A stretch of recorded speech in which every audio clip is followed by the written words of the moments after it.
How are you? Thursday, the 19th day of November 2020. Glad that you could join us this morning. It is time for Morning Cafe. Let's take a look at what is happening right here and across the border. So much in store for you, lined up for you this morning, all the way up until 9 a.m. It is always good to have you join us, and not just join us, but be part and parcel of the conversation. We value your feedback, and we'd love to hear what you want us to discuss even more as we bring on board specialists and gurus on different fields. We'll be focusing on what is happening in the world of news. We'll be taking a look at the current affairs, the state of the nation. We ponder some more on that, and later on we've got some bit of interesting music for you. Yes, interesting music. That is a band that is pretty much incredible later towards the last minutes of the program. So make sure that you keep me company from now all the way. The hashtag as always is Morning Cafe, and Twitter at Linda_Alela, at TV47KE. Yes, my name is Linda Alela. Morning Cafe is the program. Let's kickstart by taking a look at what has been prepared by my team. And Coast Guard Service officers in Bondo, that is Siaya County, have retrieved one body as the search and rescue mission for 10 people feared dead after their boat capsized in Lake Victoria. That is on Tuesday night, kicked off earlier yesterday. Now, this as 10 other people, including 9 adults and 1 child, were luckily rescued by fishermen who were on a routine fishing expedition at the time of the incident. David Muthoka has that report.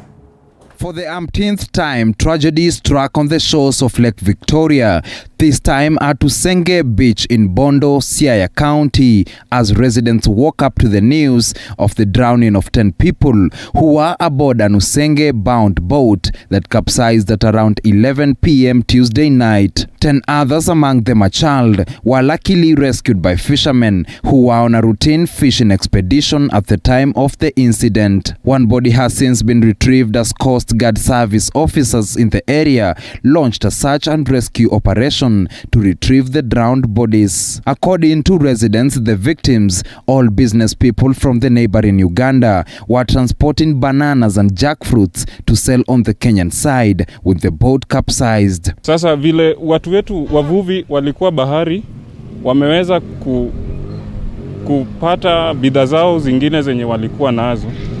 Na nikiwa hapa nikiashiria kwa mkono, kuna lile boti nyuma yangu ambayo imebeba ndizi zenye zilikuwa juu ya maji. Serikali zikae chini sikari mbili ili tusuluhishe shida ya janga la kuanguka ndani ya maji. Security teams have revealed that strong winds been witnessed in the Bondo side of Lake Victoria, as well as the rapidly rising waters of the lake due to the short rains could have played an unfortunate role in the Tuesday night tragedy. Port of departure or point of departure, they normally supposed to report. Some of them, like this one, they do not report that they are coming from the other side. So sometimes that's also something that been overlooked by those who are operating. So mostly the blame is actually the operators. The catastrophe comes in the backdrop of another boat tragedy in Busia last month that saw 6 people drown in Lake Victoria as 7 others were rescued. David Muthoka, TV47.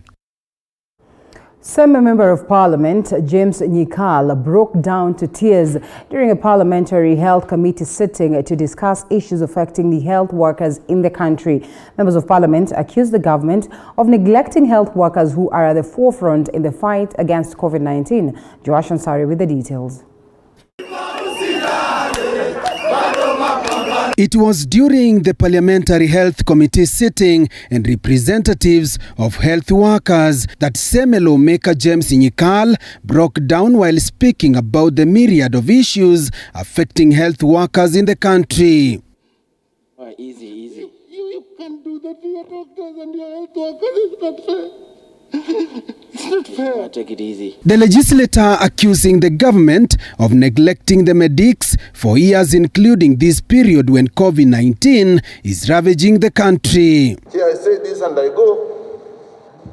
And finally, deal with the corruption within the system. And the 3 people involved in corruption is clear. The people themselves, the beneficiaries, where I want to treat all my in-laws in my wife's name. Yeah. Who unto me, if one of them dies in my wife's name, then my wife has legally done. Welfare, they are in the timely salaries of staff. We don't need to discuss. It is very sad and shameful to us as a nation to mistreat our health workers. The Medic were appearing before the Health Committee, where they submitted that they are neither covered or paid allowances as they put their lives on the line attending to COVID-19 patients. In most counties, even the ones that are currently active, if you go back through the NHIF records, and would really like NHIF when their session is here, to give you a full picture of how remittances are done from the counties to NHIF for even a period of this year, from January. And you will see that there's always half of those counties that are prescribed not on any form of cover. The Doctors' Union called on members of Parliament to come up with a law that will ensure health insurance funds directly get to NHIF and not to counties. This money comes from the taxes Kenyans pay, and we urge this Parliament to legislate and make laws which enable Treasury to remit this money directly to NHIF without it going through the county governments. If we want to save the public officers, we want to address this problem for once and for all. About 10 senior doctors are among 30 fatalities among healthcare workers who have succumbed to COVID-19, while about 2,300 healthcare workers tested positive for the virus. Health workers have been threatening to down tools. Joash Onsare, TV47, Nairobi. All right, Kenya National Union of Teachers Secretary General Wilson Sossion says the country has lost close to 30 teachers since schools reopened last month due to COVID-19. Sossion says the threat of the virus is not on children but teachers. Meanwhile, the Chief Executive Officer of the Teachers Service Commission, Nancy Macharia, directed teachers above the age of 58 years to work from home. Our Education Affairs reporter Sharon Baranga with more. The news of the death of the principal at Oyugi Ogango Girls Secondary School in Migori County sent shockwaves as students and teachers tried to come to terms with the reality of their loss. Earlier, it was claimed that Martha Ouma succumbed to COVID-19, but the county's education officer refuted the allegations. But some learning institutions are navigating tough times barely 2 months after they reopened partially. Since schools reopened, we have lost close to 27 teachers. In fact, the threat of COVID is not on children. Children will be largely safe, but they will be asymptomatic carriers. The biggest group that is a threat are teachers. And we've seen quite a number of them have died. Some of the teachers suspected to have lost their lives to COVID-19 are Nyabuchua Momanyi, the deputy principal at St. Joseph's Ratigo Secondary School in Nyamira County, Gideon Opem, formerly of Kaimusi Teachers College, Peter Mwangi, principal at Karungangi Secondary School, the principal of Sikusi Boys High School in Bungoma, Mohamed Hamis, principal at Tononoka Secondary School, among others. To move into January, we must ensure that the protocols of the Ministry of Health are adhered to so that schools are safe. Government must take over the provision of masks. It is not much. It's about 3 billion for the entire year. A set of 2 masks that can last 4 months, reusable, quality, and good enough, will not cost more than 70 shillings per student. Earlier this week, the Chief Executive of the Teachers Service Commission, Nancy Macharia, advised all teachers above the age of 58 to work from home. We are encouraging teachers who are aged 58 and above, and those with pre-existing conditions to work from home as much as possible. These teachers can be utilized in offering critical duties such as preparing schemes of service, schemes of work, teaching aids, and marking, amongst others. And now, unlike other Kenyans, teachers and learners' treatment will be covered when they go to hospitals. But the teachers have now a system, an insurance system that will cover them for COVID disease. As far as the children are concerned, we are going to take a very firm position as government to ensure that as government pays for children to be treated in hospital, COVID must be. Contrary to NHIF, which is telling Kenyans that it cannot cover COVID-19 illnesses, the teachers' medical scheme shall cover COVID-19 illnesses. This is one of the greatest blessings to the teachers of Kenya. On 4th January 2021, all learners will resume learning in schools, and going by predictions from health experts, it is hoped that by that time there will be a decrease in the number of COVID-19 infections. Sharon Baranga, TV 47. All right, parents and pupils of St. Luanga Cyprius Primary School in Mkwanza constituency, Trans Nzoia County, are worried that the school is likely to be closed following a 14-day notice issued by the school to comply with the Public Health Act within 2 weeks. This is due to the fact that the school has insufficient number of latrines, and the classrooms are also pathetically dilapidated. Now, our reporter Boniface Baraza reports.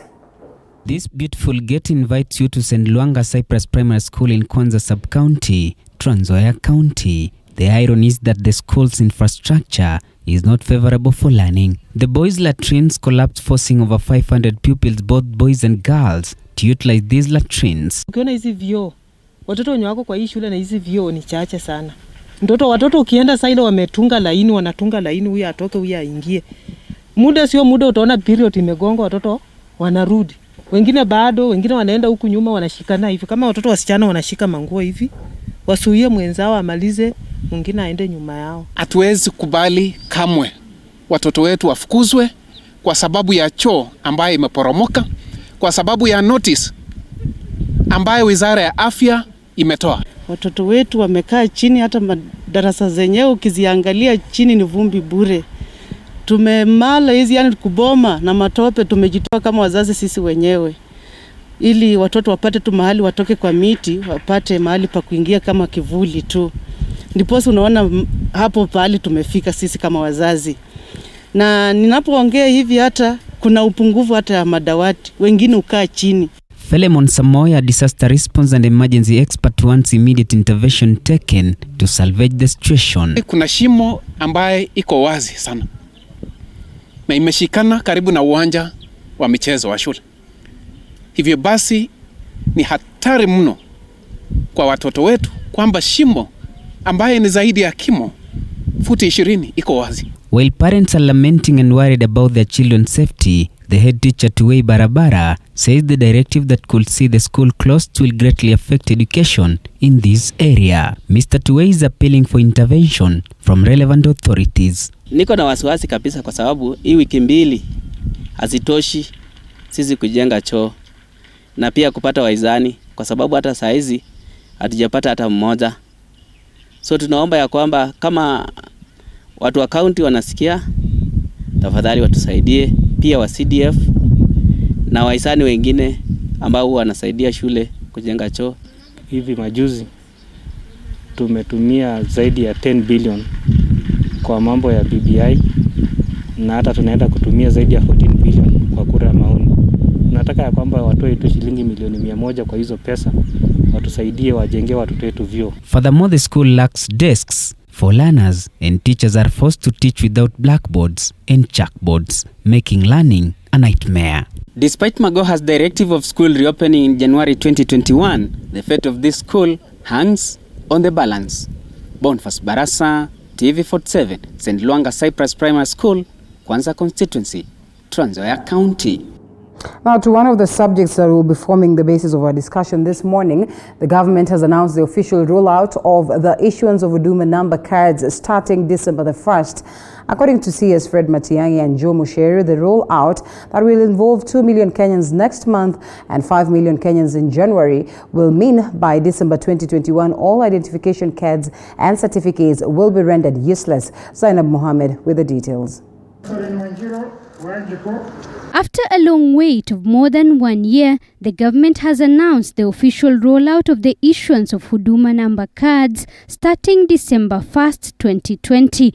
According to the government, the issuance process that will leverage the use of technology in averting COVID-19 risks will involve the recipients receiving a notification through an SMS on their phones, after which they will have exactly 1 month to pick their cards before they are sent back to the ministry. Lakini leo tunasema hii kadi ya huduma tumeanza kupatia Wakenya. The program has begun for rolling out. All the legal requirements and obligations have now been settled and the card can now be issued. We give you 1 month. Ukipata message, SMS, we'll give you 1 month to collect your card. If your card is not collected within a month, tutarudisha yote Nairobi tuweke. Ukipata SMS, utaenda mahali vile SMS inakuelekesha, upate kadi yako ya huduma hapo, uichukue. The government further says the year-long issuance process will involve 2 million Kenyans next month and 5 million Kenyans in January and end in December 2021, with all identification cards and certificates being rendered useless after that. We'll open another opportunity for mass registration in April next year. So when we open another opportunity for mass registration in April next year, those who did not register will have a month or 2 to also register at that time. So once 1 year is over, now in all government offices, we will be using this to provide services to you. It will be mandatory then for you to produce this card to get services. Interior CS Fred Matiang'i and ICT CS Joe Musheru rolled out the exercise in Kiambu and Machakos counties respectively, with the process eliciting mixed reactions among Kenyans. Nimefurahi sana juu imetufikia watu wa kwanza kabisa. Vile imelonchiwa tu siku ya kwanza, mimi nimeipata na nimeshukuru sana sana. Jana tuliweza kujiandikisha kwa huduma namba, na hiyo tumekuwa tukisubiri kwa hamu na gamu. Hata ingawa tulikuwa tunaona ni kama hii ni ile maneno ya siasa, sasa hii imekuwa ni haki. With a lot of optimism on its name, whether or not the Huduma number will live to its glory is a matter of wait and see. Zainab Mohammed, TV47 in Kiambu County. The launch of 1 million signatures collection in the BBI process has been postponed indefinitely. The Building Bridges Initiative National Steering Committee says this has been occasioned by late completion and publication of Constitution Amendment Bill 2020.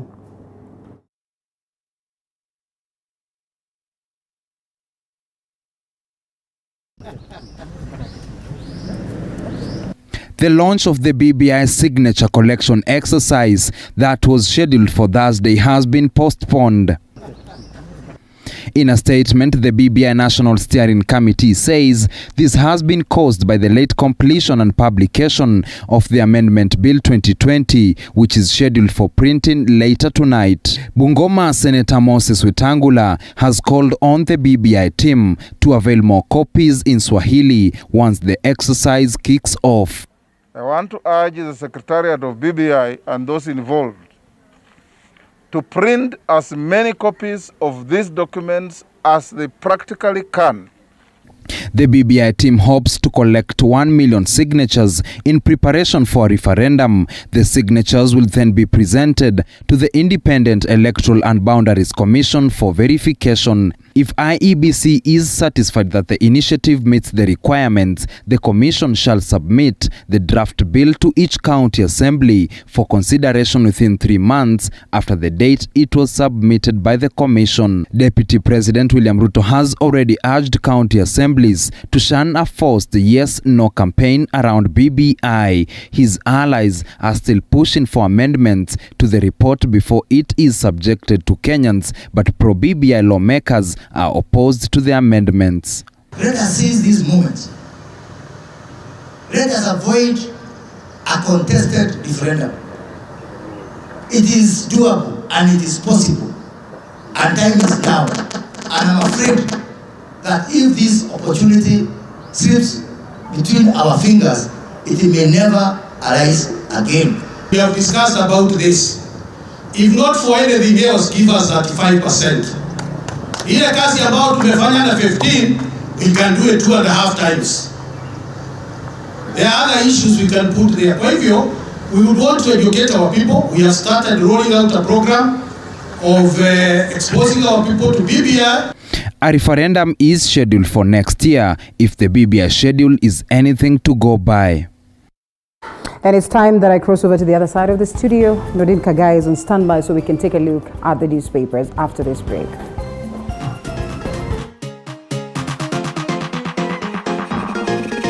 Life is a journey, and we all have ups and downs, highs and lows, and celebrities are no exception. Do you know I couldn't pay rent? Do you know there's a time I went 3 days without food? If you read my book, I ate Colgate for dinner. On Coffee with Mbuvi, we get up close and personal. Nilizaliwa hivyo. Yes. Mimi sijawahi ona. We have candid conversations that are inspiring. Na acha nikwambie mtu amebarikiwa na mlikuwa nyote mko kwa line, mko kwa foleni. Huyu akibarikiwa sio ametoka, bado foleni nasonga. Wewe ni next.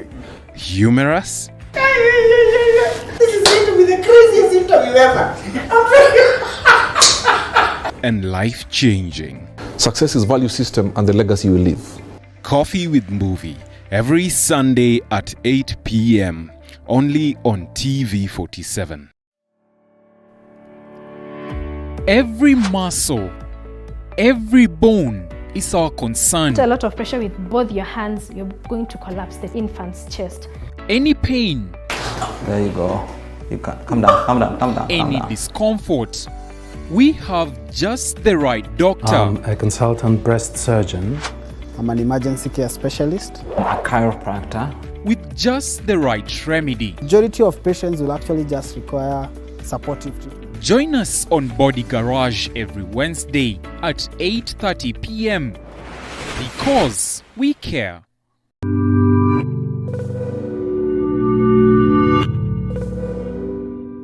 How do you like your meals?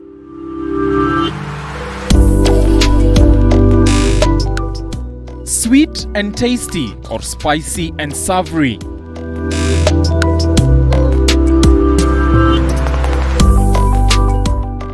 On the Throwdown, we bring you our chef of the day. He gives you ideas on how to make amazing meals from the comfort of your home.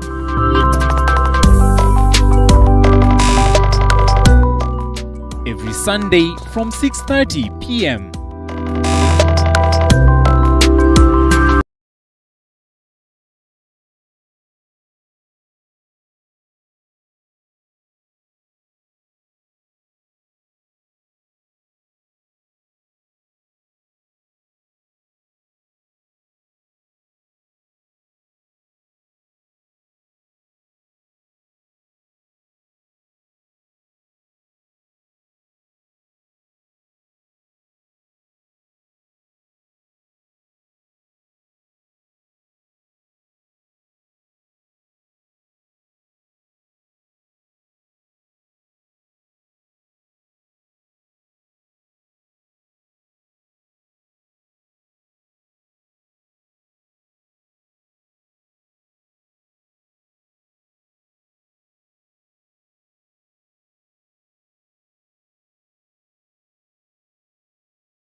Life is a journey, and we all have ups and downs, highs and lows, and celebrities are no exception.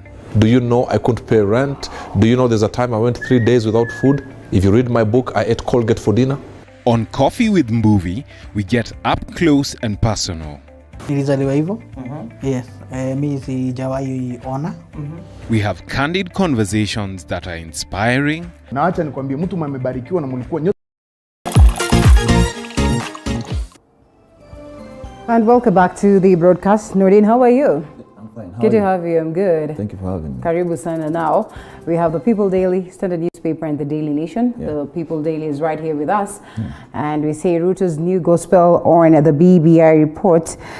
This is his argument that I love this country enough never to be part of any war, not when there is a real possibility for a win-win consensus beckoning, and us versus them, yes, no contest that will lead to lose-lose outcome is unnecessary and unwarranted. Change of tone, likelihood that we're going to have a uncontested referendum. I believe that's what he's been saying. Yeah. Through. Yes. He's not for a yes and no campaign. He even said he doesn't lead the no campaign. His allies might want that, but he knows it would look bad for him. You know, he's in government. Okay. That would mean something different. He'd had to maybe move out of government and champion for the no campaign, which would be hard for him. But all in all, I believe we can have a consensus. Yeah. Because if at all what we're doing is for the benefit of every Kenyan, I don't see the reason why we should go into a referendum and campaign and whatnot. Because most of the issues, as we've been saying, can be implemented by a parliament. Yeah. So it's a good thing if he means that, though. Yeah, because you know the political class have a way of saying one thing and meaning to the other. But he would mean that, and he puts on board restrictions. He says that, well, we should have, a comprehensive or a radical approach. I mean, not radical, but technically that moment where everyone can be involved, a robust approach towards it, that the likes of Right Honorable Raila Odinga argue that maybe would not be possible based on the fact that, well, there's no time, and every other person, if the gates are open, would flood in with their own proposals that might not be incorporated in. Do you foresee a scenario where some of the key things that he raised while while everyone was at Bomas would be incorporated, would be looked into, changes would be made, if at all he is to agree to that? Because they are saying it's a people-centric thing. Yeah. If it's to be moved by the people, then it should have the people's concerns. So he raised very pertinent issues at Bomas. Now, if they would look into that, that would be nice, because at the end of the day, if you're trying to solve issues in a country and you're only solving what you believe, or you have the monopoly of ideas, and person X can't share anything with you, there's nothing you're going to solve. So I believe let's look at what people have to say, and then we move forward and get something better other than what we've been seeing. Yeah. Okay. Well, the DP held talks with President Uhuru Kenyatta at State House, and the reports emerged that he is not keen to lead a no campaign at a proposed referendum, as of course today's event to launch collection of signatures is postponed. And yes, I think we've gone through that particular story, the argument that there needs to be looking or reports coming from the Constitutional Bill 2020, and we see what happens in regards to the same. Remember, Right Honorable Raila Odinga had declared that the collection of signatures will begin today. It should be, Thursday today. So at least they are on that direction where they're going to collect not just 1 million, but their target was 5 million signatures. They have so much confidence in this regard. Yes, and that's the problem. You see, the document might mean well, according to them, but there's so much bravado and there's so much chest thumping, because if there's a contest, at the end of the day, even if they're trying to solve issues, we can clearly see it's more or less a precursor to 2022. And he wants to avoid that, because some would argue, the grapevine, some are saying they're trying to find a way that they can make him use his watches that they're saying he's been accumulating, the DP. And he is smart enough to know it's not the time to go into that. So it's going to be a disadvantage to this other side. Yes. Okay. So he says he wants a consensus. The Prime Minister says there's no time for consensus. And I believe there is time, because what's the rush? If we're trying to solve issues, solve everything as we go forward, because we passed the Constitution. When people were saying, kama sio sasa, sasa hivi. And now we're here talking about it, So I believe let's have an honest conversation so that we can be able to solve issues as we go ahead. Okay, well, that aside, New book, Alert Intrigues and Battles in Obama's White House Journey. The first shot in his battle for the U.S. presidency was fired during the 2004 Democratic Party convention. There's a story captured on page 8, painting a picture of the scenario down, in the United States.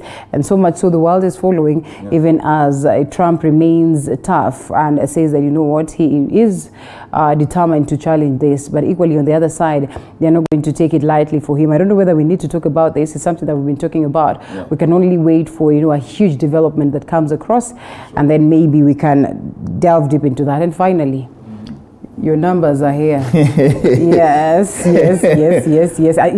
Unfortunately, you will not be amongst the about 7 million Kenyans who are going to receive this by the time it's January. What's funny is this card makes me laugh. Yeah. We're saying the BBI is here to solve historical injustices. We have a famous case, courtesy of the Nubian rights, that went to court. Yeah. And they got orders. And their issue was exclusion. So BBI is saying inclusion. And here we are talking about Huduma numbers. Oh, yeah. We are going to phase out the IDs. IDs, yeah. So, and I keep saying this, when you get that form for the Huduma number registration, they ask for your ID number. So those who don't have IDs, what happens to them? Okay. We are not solving anything, because now they're saying the IDs will cease to have any impact. Yeah. Under Section 6 of the Registration of Persons Act, everyone that attains the age of 18 is allowed to register. Yes. And get an ID. So when you're saying the IDs no longer have any meaning, so what happens to those who don't have IDs? Okay. So they can't register for Huduma number. And you're saying, okay, now you're saying everybody will get the Huduma card in a year. If at all they say, okay, you are excluded, now you will get this Huduma cards, that's fine, but what have you been waiting for all these years? So we're talking about inclusion in the BBI. That's why the BBI has there are some things that are still missing. There's exclusion right here. Yeah. So before they even roll out, let them solve the issue of identification. We have the Makonde, we have the Dumbia rights, we have so many communities. Yeah, so let us first solve the issues we have, because you see the government has a way of rushing into things. Then they get there, they realize, oh, there's a problem, though they go back. So I believe there's no rush. The IDs still work. Yeah. Let's keep on with the ID until they solve the exclusion problem. Okay, well, that's an interesting one, the exclusion problem. I'll be discussing this later on. I think I got something there that I'll want to discuss with the rest of the panels that will be joining us later. But we leave it at that, and we wait to see how the rollout process will go on. But to a rather emotional story, and I don't know how emotional this would be, or I don't know how you would view it to be, whether it's emotional on the end of the person who was weeping, or it's emotional for us Kenyans. And this is a story. Emotional Nikal cries over Medic's challenges. Semi Member of Parliament James Nikal broke down and sobbed uncontrollably as he narrated the challenges health workers face daily as they battle with COVID-19 pandemic. And look at it as, coming from the horse's mouth, because he's been in a particular sector and practiced and probably, actively understands what happens down there. But NB, he's a Member of Parliament, sobbing, the person who's supposed to proceed and speak of this, legislative changes that would want representation for that particular matter. So when you see a person who's representing you wailing, weeping, is that to tell us that indeed it is as desperate as that and nothing much can be done? The leadership that we have elected to defend us, to speak on behalf of us, is getting to that point where they feel like they are frustrated and really nothing is happening. They have failed. Because Parliament is a watchdog, but it has become a lapdog. It has been passing things for the executive, and that's the problem. What we saw was sad, because I'm left to wonder, because people forget that these doctors are sons, daughters, husbands, wives to other people. So in as much as it's their duty, they also have families. So when you don't protect them, what are you saying in essence? The other day I saw they were saying that the ratio is 1 doctor to 10,000 patients. Wow, that's crazy. So it's even mad, because at the end of the day, you wonder why they wouldn't take care of the doctors. We had so many funds that were sent because of COVID. And this stems back to, this makes me wonder, because since time immemorial, we have the same issues.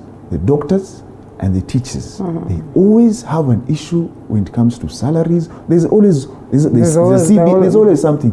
Each and every government goes through the same issues. Can't we just have a scenario where we solve these things once and for all? Because now, for the member of parliament to cry, he was even saying, Mr. President, those who you are listening to, I hope you're watching this, because clearly he has those he listens to. And they might not be telling him what is happening on the ground. So they might be singing hosannas and just praising him, but the ground, what happens on the ground is different, because doctors need to be protected. You cannot serve anyone if you're not protected. So at the end of the day, I believe, let us give them what they need to safeguard their livelihood and also to take care of their families. Because at the end of the day, if they get sick, their kid will get it, and when they play, they'll spread it all over. Yeah. So we need to wake up as a country, and such things should not be seen happening in the 21st century, honestly speaking. Well, and speaking of matters education, Magoha pushes for medical cover for all students. A story captured on page 4. NHIF says it is ready to provide insurance with some extra funding. 72,686 confirmed cases so far since the first time that we registered the first case. Well, NHIF is here, the national medical cover, but equally giving restrictions. Are we that badly off? I believe our health sector has an issue. We need an overhaul. Something's not right, because when you see NHIF saying that they can't offer certain services, and we are experiencing a crisis, you're left to wonder. Now, Magoha is trying to push this for the medics and for the students. If he did this before he opened schools, it would be better. We wouldn't have lost it, because we've lost students, which is sad. And I hope he does this before schools open in January, because when we are going to school in January, these kids are going to use public transport. They are some of them, their parents are retrenched. There's no source of income. You have to wear a mask every day. Certain things need to be looked into. I don't see the rush. I'll say again, I don't see the rush. Wow. So we need to first sit down, because he fumbles. He says A then means B, C, D. We need to sit down. He needs to consult the stakeholders in that ministry. Sit down with the parents as well, and let's come up with a better solution going forward. Because if at all you destroy the generation that is the children, which country are you leaving behind? Because nobody will take care of the country. They are the ones who have to come, So let's focus on and take care of them, because health is wealth. Without health, you can't even go to school. Sure. Yeah, there's no point in being in class and you're going to there the next minute. There's no point. So let's focus on what's most important, which is the health. Okay. Well, 3 in court after child theft expose. I don't know whether you saw this, an expose by BBC. Speaking of how these syndicate activities are, gaining momentum, in different parts of the country, different hospitals for that matter, where babies are sold for as little as 30,000, and this baby is taken from vulnerable mothers, those ones in the streets, those ones who really have, they are coming from poor backgrounds. It actually is beyond them, and I think I have heard this happening with a very close of my, close person to me, and this thing is real. They would probably first approach you. You say no to that. They start telling you how your kid has complications. Before you know it, they tell you the baby is dead, and then you have nothing much that you can do. It is happening. It shows the problem that we have. You see, when you see the CEO in court, that's a sign of leadership in Kenya has failed. It's sad for it to be highlighted in the BBC. It's even sad because what our agencies are doing. What our agencies are doing. Other people's telling our own stories. Because what are the government agencies doing? Because now, when such a syndicate is being run in Kenya, no one has the balls to stop it. So who's benefiting? That's the question. So there's a leadership problem, and I think we just need to wake up as a country. Okay. Well, for a moment, I think we've touched on this one. Majority do not know how tenders were awarded. We still order the drama, of KEMSA and all that. And really, I don't even know what to say about this. Reality is that, yes, the wave is here and it's hitting hard. And again, still, there are a lot of discrepancies and a lot of silence on what is actually happening within the Ministry of Health. We're yet to get more surprises? I think we are, because clearly this KEMSA heist has really big names, and we don't know who they are because nothing is being done. Yeah. And one of the propositions in the BBI is corruption. Start with this. Yeah. This I think is the latest scandal we've had in this government. So let's see heads roll with this, because they messed with the health sector. You know, it's even funny. We have PPEs which they have, and the doctors say we don't have any, and they're being stocked at KEMSA. Yeah. What are they doing there? You know, and he's saying whatever he's saying, which is just a joke. Such people should be indicted. You know, yeah, because it's sad. You can't have such a position. You say I don't know how they were awarded.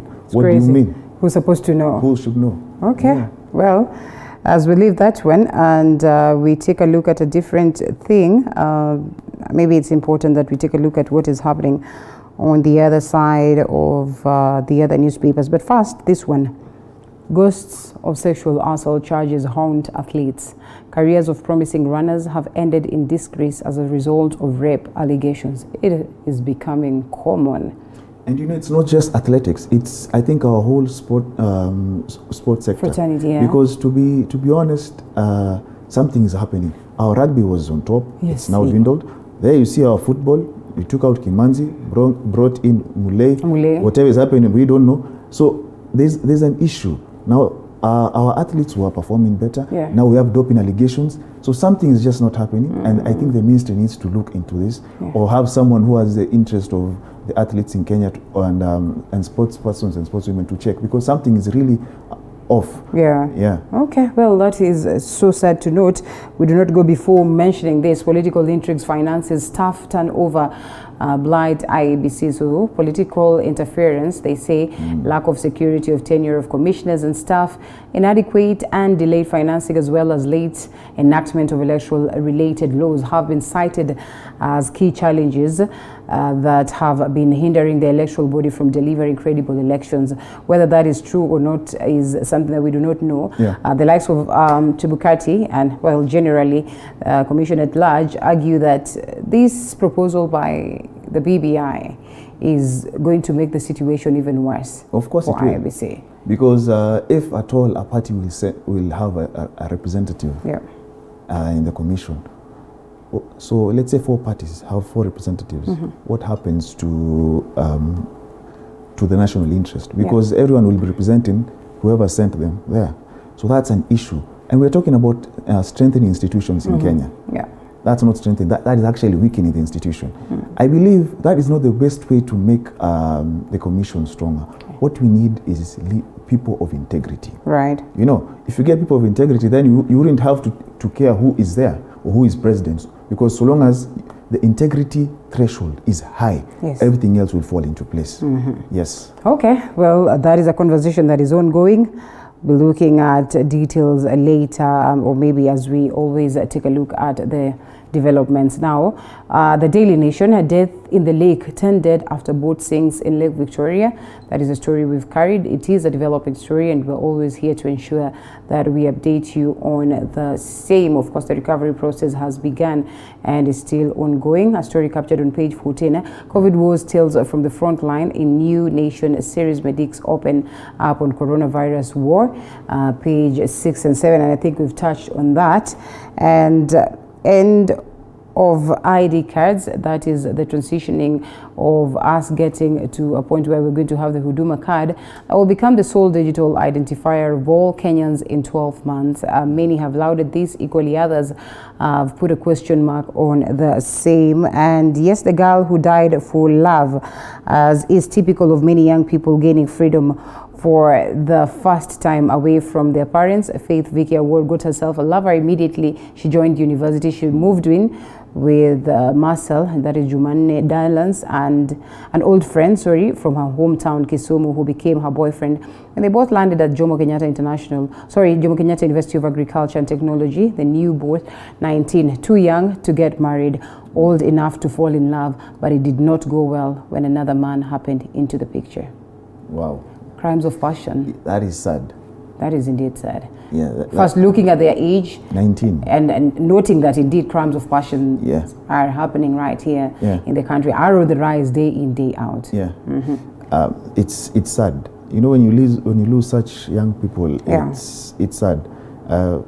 something is off, and I think our, what do you call this? Our mentorship for the young people is out of touch. Yeah. We need to take care of the young people, because at 19 you know nothing about love. It's more or less puppy love, or you know that you know you're free, so you just want to experiment because you're in school. You know, you're in school. You need to focus on what's most important. If only we could hear. But we've all been there. Yes, we've been there. Sometimes you genuinely do not see why you're being stopped from doing it. Some survive, some don't. Yeah. And she's among the statistics that don't survive, which is sad. We just hope that no one else falls into that statistic. Yeah. Yeah. Well, sad, so to speak. From Kipande to Huduma, I think that we've touched on. BBI Reggae Post as Uhuru Ruto hold talks, and the launch of a signature collection drive for a national referendum scheduled for today has officially been postponed indefinitely. That is last evening hours after President Uhuru Kenyatta and his deputy William Ruto held a 3-hour talks at State House in Nairobi. Maybe that could have informed the same, but we can only wait to see what will happen as regards to that. Government should lower driving age limit to 16. Why not?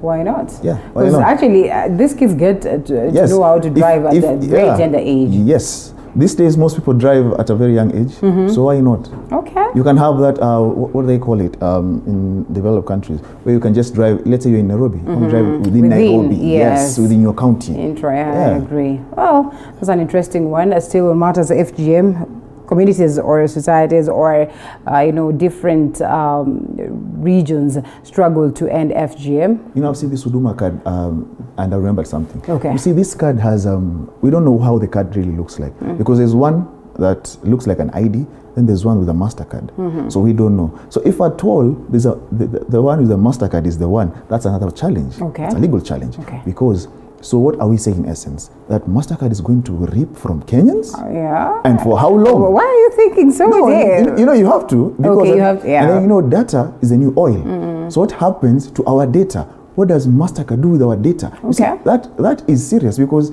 our data might be misused. So we need to know how that card looks like as well. You will not be able to know it because you never registered, Bruden. So you have to register so at least you can get to know this. And I'm not going to tell you because, well, there's some people who've already received that. Yeah. And we've covered that particular story. Yeah. So hold it right there until you get to register. No Huduma, no services, no masks, no services for you, yes. But you know, a service is a right. So we'll see how that goes, because there's a matter in the appeal court. So we'll see how that goes. All right. Well, lastly on this one, half of Nairobi residents lack clean water. New study shows. This is half of Nairobi. What happens to the rest of the country? You know, honestly? I'm even wondering, because why do we even have these issues in the 21st century? I know. Nairobi doesn't have water. Honestly. Which is funny, because I saw the other day the NMS has water bowsers and whatnot. Yeah. Why can't you just make Nairobi Water and Sewerage Company function well? People get tap water. Back then we were being told that the dams were low in capacity. Now the capacity is perfectly okay. So what's the problem? What's the challenge? The water cartels. Because those who run either A, the ministry, or B, the Nairobi Water and Sewer Company, own those trucks. And so they end up selling water to people instead of providing a service. And then you're being told to pay, let's say for a water bill. Then they'll tell you, when you tell them, I didn't get water for a month, they'll tell you that's for sewer. I swear. Doesn't make sense. Well, it's pretty much unfortunate. This study conducted by Infotruck and released yesterday. More so during Corona. Yes. And you're supposed to sanitize, wash your hands every with what? time. With sand. That's a question. It doesn't make sense. Well, pretty much unfortunate, but again, the reality on ground. And we leave that one to briefly, the front page of the Standard newspaper, Huduma cards are finally here, say ministers. We've touched on that. 100,000 teachers to stay home as coronavirus bites. There we go. Governor, my fight with COVID-19. Uhuru meets Ruto at BBI signature drive, and why IBC cannot give you free and fair elections. This is according to Chebukati. We've touched on all that apart from this one. Governor, my fight with COVID-19. It is hitting home. Yes, it is. It's serious. But people thought the COVID issue was not that serious, but now it's claimed a couple of people, even the member of parliament, and I believe we need to focus on what's most important. Yeah. The health. of the people. Okay, they can talk about the BBI and whatnot, but let's first talk about how do we manage the pandemic. Crisis. You know, people are suffering, people are dying, there are no services are not being rendered. County governments are claiming that they have isolation wards, beds, or what have you, but we're hearing reports where they're saying it's not true. The doctors are claiming that at the county level, things are dire. They can't offer services because they are not well protected. There are no PPEs and what have you. So we need to focus on the pandemic right now. Right. Because that's what's most important. Because if we're talking about historical injustices, cases of BBI, we've had them since independence. So what's the rush right now? Let's focus on what's on the table, which is the corona. Yeah. Because a healthy nation is the only nation going forward. Because once everyone dies, who will you lead? Certainly nobody. Exactly. Okay, so that's where we get to wind it up. Our lawyer and politician Nordin Haji. Did I say Haji? Yeah, you did. Oh yeah, Nordin Kagai. But you realize that I'm not the only one who does that. Yes. You get that a lot. Yes, all right, Nordin Kagai, thank you so much for that. That's where we get to wind up. We cross over to a different segment altogether after this short break.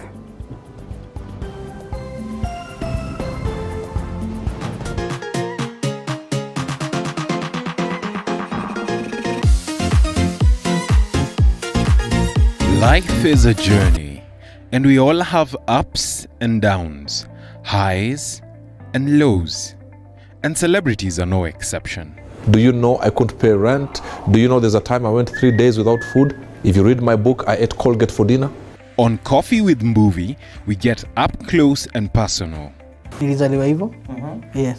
Mi sijawahi ona. We have candid conversations that are inspiring. Na acha nikwambie, mtu mmebarikiwa na mlikuwa nyote mko kwa line, mko kwa foleni. Huyu akibarikiwa si ametoka, bado foleni inasonga. Wewe ni next. Humorous. This is going to be the craziest interview ever. And life-changing. Success is value system and the legacy you leave. Coffee with Mbuvi, every Sunday at 8 p.m.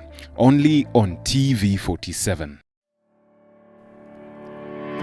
Every muscle, every bone is our concern. A lot of pressure with both your hands, you're going to collapse the infant's chest. Any pain, There you go. You can calm down. any discomfort, we have just the right doctor. A consultant breast surgeon. I'm an emergency care specialist. A chiropractor. With just the right remedy. Majority of patients will actually just require supportive treatment. Join us on Body Garage every Wednesday at 8:30 p.m. because we care.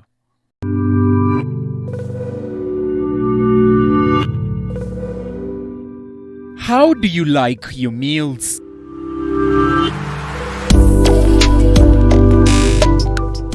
Sweet and tasty or spicy and savory?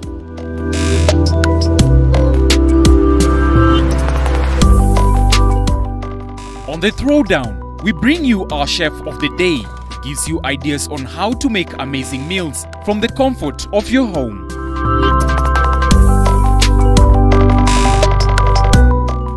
Every Sunday from 6:30 p.m.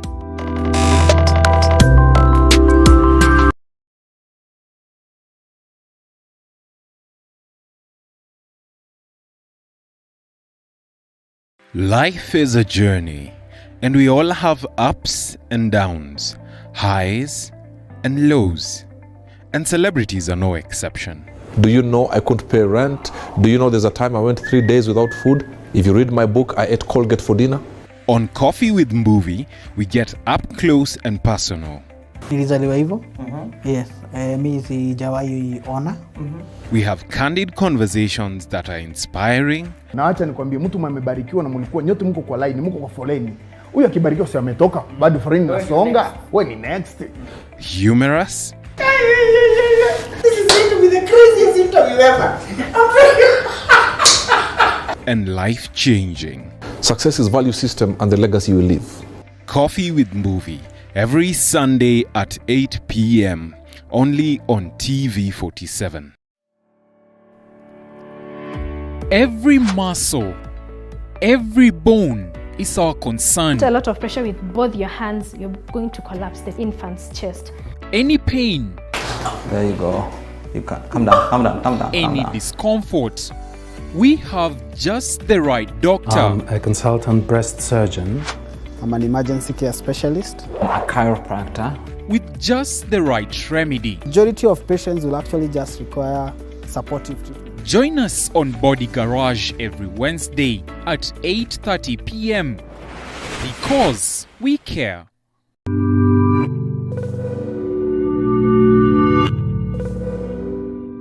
How do you like your meals?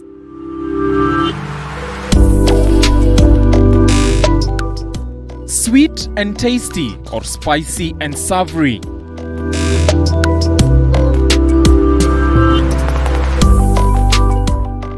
On the Throwdown, we bring you our chef of the day. Gives you ideas on how to make amazing meals from the comfort of your home.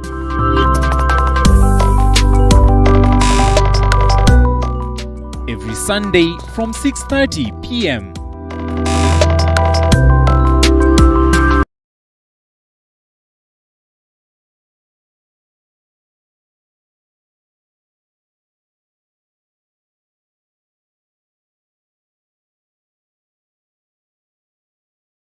Life is a journey, and we all have ups and downs, highs and lows, and celebrities are no exception. Do you know I couldn't pay rent? Do you know there's a time I went 3 days without food? If you read my book, I ate Colgate for dinner. On Coffee with Movie, we get up close and personal. Nilizaliwa hivyo. Yes. Mi sijawahi ona. We have candid conversations that are inspiring. Na acha nikwambie, mtu amebarikiwa na mlikuwa nyote mko kwa line, mko kwa foleni. Huyu akibarikiwa si ametoka, bado foleni nasonga. Wewe ni next. Humorous. This is going to be the craziest interview ever. And life-changing. Success is value system and the legacy you leave. Coffee with Movie, every Sunday at 8 p.m. only on TV47. Every muscle,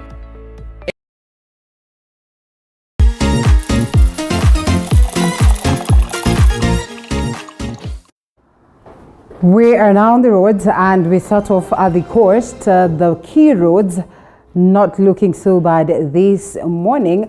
Well, for a moment I've been asking myself, is it about the fact that, well, still people are not going to the offices or what?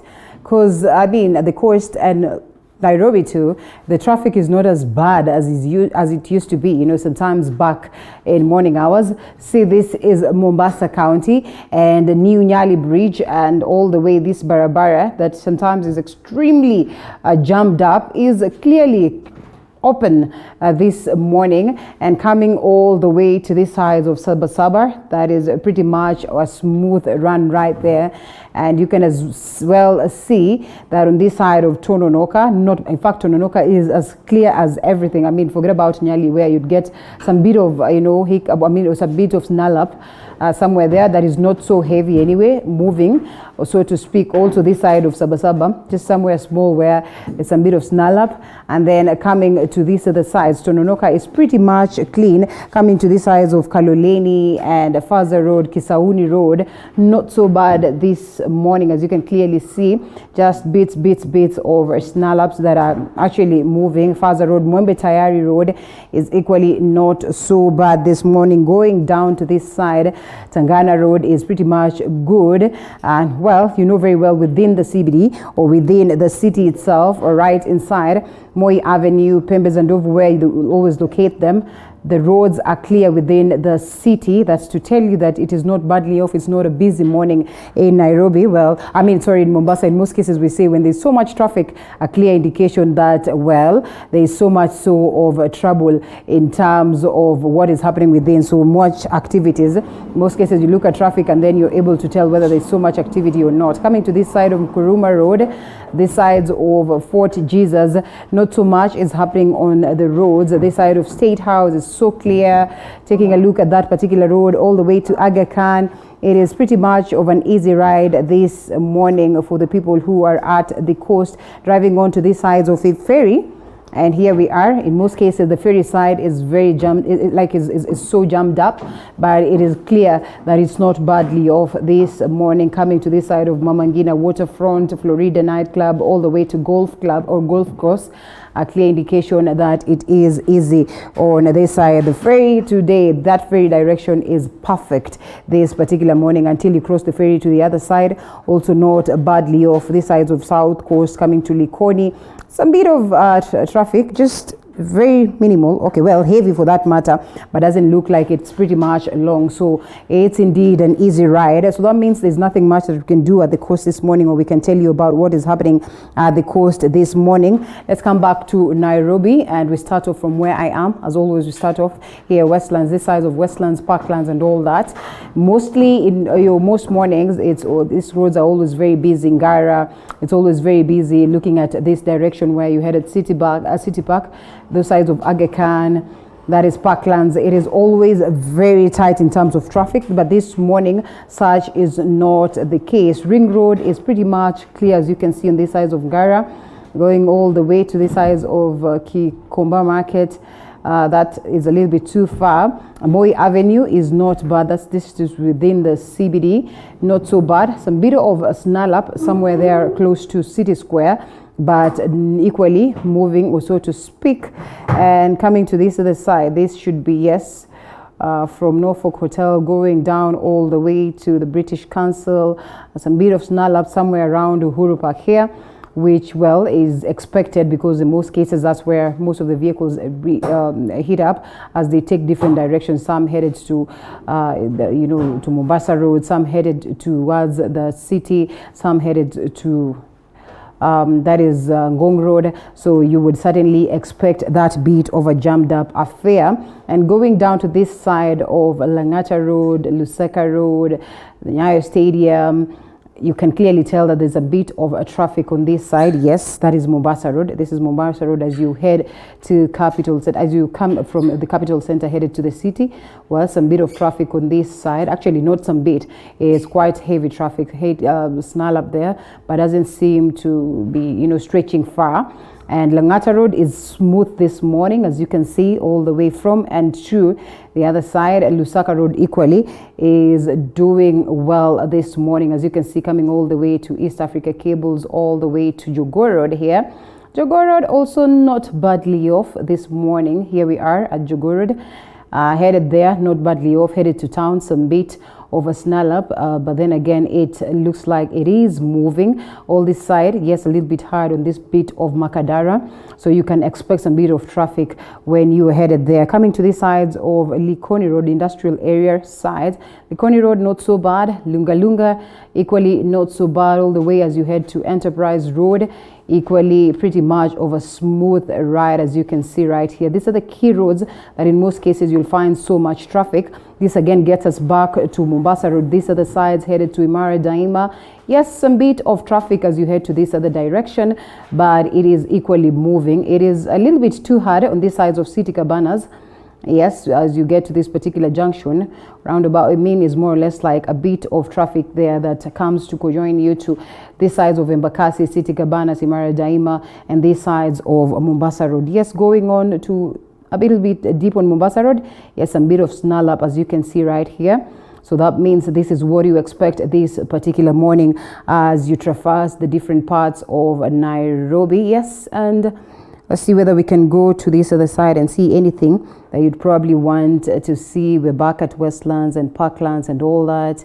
Muguga Green Estate, Mudangari Road, equally not so bad. Yes, Valley Spring, Westlands Red Hill, still here, not so bad. Lower Kabete, Kuna Road, equally not so bad. This direction, Loresho Ridge, this is Loresho Kaptang Road, not so bad this morning. So I think it's more of an easy ride in Nairobi this morning. So the few people who could be suffering or could be having tough times are the ones that are in the sides of Mombasa Road, some bit of Enterprise Road, but it is evidently not as bad as you would always expect. Let's go back to my sports, as of course we keep tabs on what is happening on the roads. We can be here, I will certainly be here to update you in the event that something strange happens, and that's where we get to wind up and we cross over to the discussion, and so much so lined up for you, and I have my guests already on standby, so I'll be going to that other side, and indeed I'll make sure that you are updated. So are we set to cross over to the other side? Oh yes, I can see the DJ is already here. Yes, the DJ is already here. We also have Roslyn, who is also here already. And yes, we also are expecting to have Joy Divo. Joy is actually on Skype already. Joy Divo is joining us via Skype. And we also have Joseph Simeha, who joins us via Skype, also on standby. Yes, and I think it's going to be a good discussion this morning, even as well. A majority of Kenyans are excited that the Huduma number is here with us. We do not know whether it is set or it is a good thing, a bad thing. I'll get to hear the same from the guests. We also still continue with the conversation on matters BBI. And yes, there you go. Roslyn is here. Good morning. Good morning, Linda. How are you? I'm good. Good to have you. DG, good morning. Good morning, Linda. Yes, Joash Magi, who's the Deputy Governor, Kisii County, has joined us, and Roslyn Wanjiku, who's an entrepreneur, has also joined us this morning. They're here in studio. Joseph Simeha, governance expert, joining us via Skype, and once again, Joy Mdivo, who's also a legal affairs officer, or better yet, is an advocate of the High Court, joining us this morning. And yes, the Huduma number is here with us. I think that's the key thing that we want to start discussing. Registered? I did register. I'm just not because sure. You're a DG, a government official, or simply because you felt like, yes, it was convincing enough to get this? I don't know if I should explain why. Oh, you should. You should. So I registered more like a deputy governor. Yeah. But frankly speaking, I did not think we need too much fuss about this Huduma number. In the US, we have the Social Security number, which everybody uses. In the UK, we also have a Social Security number, which everybody uses. So I don't think it's a big deal. It's just a number. It's another identity card. Yeah. It shouldn't be a big deal. Okay. No.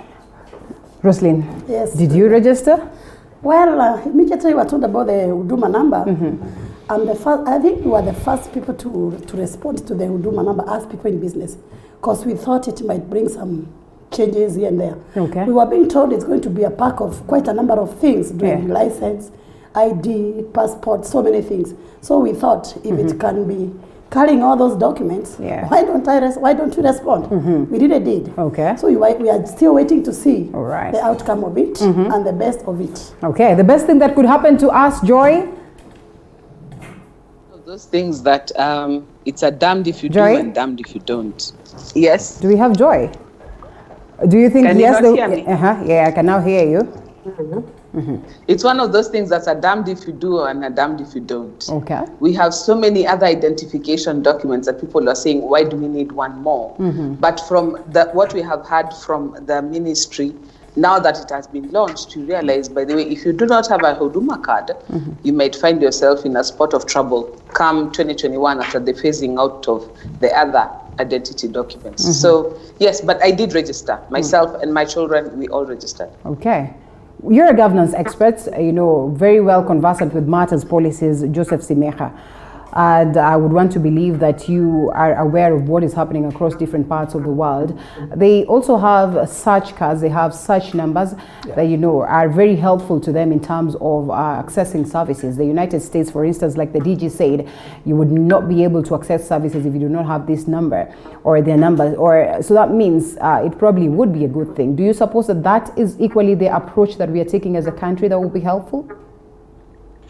I wonder, good morning, and I wonder whether you recall a conversation we had right on this show in the morning, and Joy was here, and I informed you that I was a conscientious objector, that I did not register. Yes. Not because I don't want to do my number, not because I just object to this government or anything like that, no.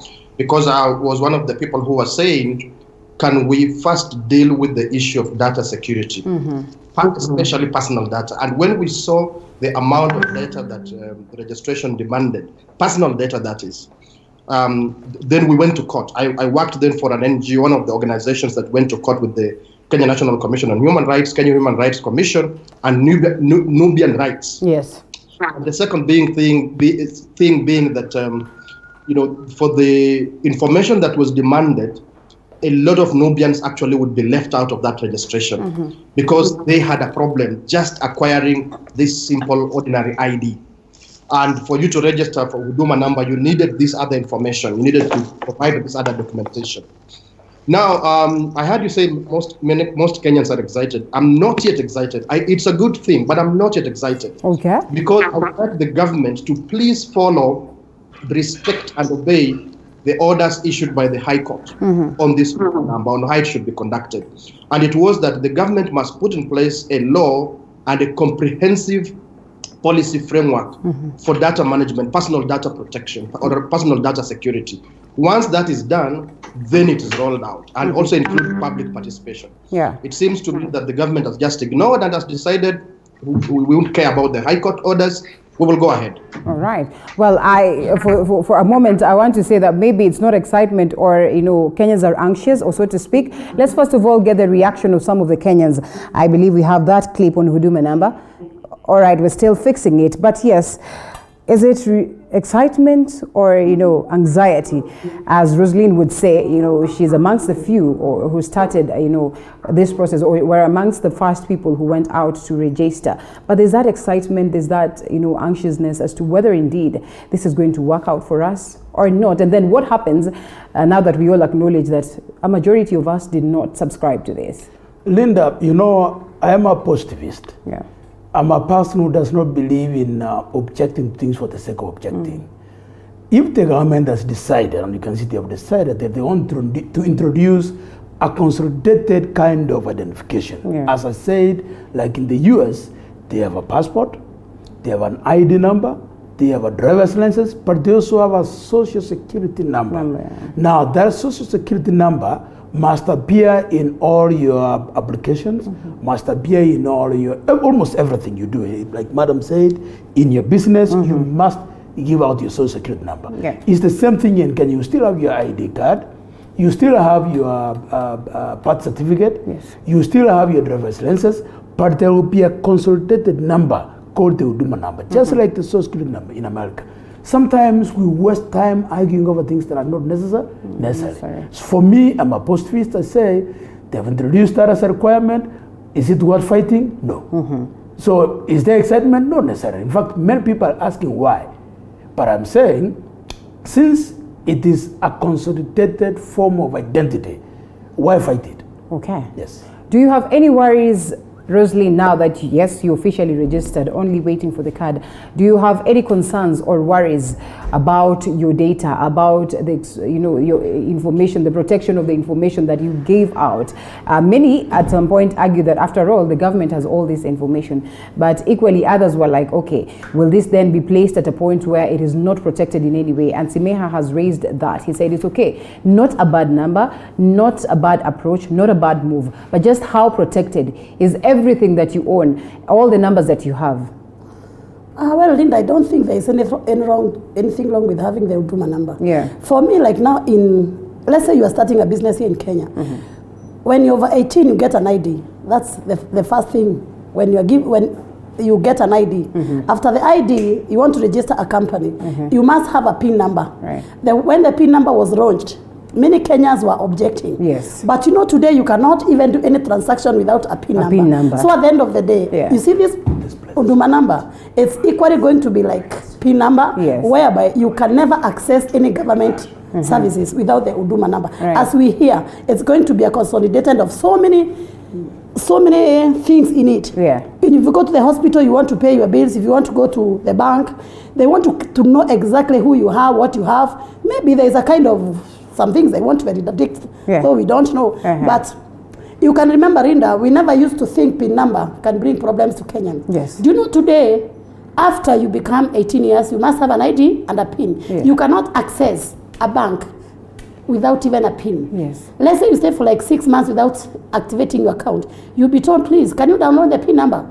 Why? There are so many reasons. Maybe they want to check ABCD. But at the end of the day, I don't see the reason why a government comes with something, then people start putting politics into it. Just do the thing you're told to do. Then in case there'll be something comes out of it, there are even lawyers out there who can go to court Who can challenge that? Yeah, to challenge. Does it have to get to that point, Joy? I mean, but Linda, do we before have? You go far, yes. Let me say this. You see, an ID card, you only get it when you have 18 and above. Yes. An Huduma number, you get it from the time you're 6 years and yes. above. So we have 15-year-olds, 12-year-olds, 10-year-olds, who you cannot identify in Kenya today because they don't have a PIN number, they don't have an ID number, they don't have a passport. So to me, it's not a big deal. Okay. It is a form of identity for everybody. Yes. Even for a 6-year-old, a 10-year-old, a 15-year-old.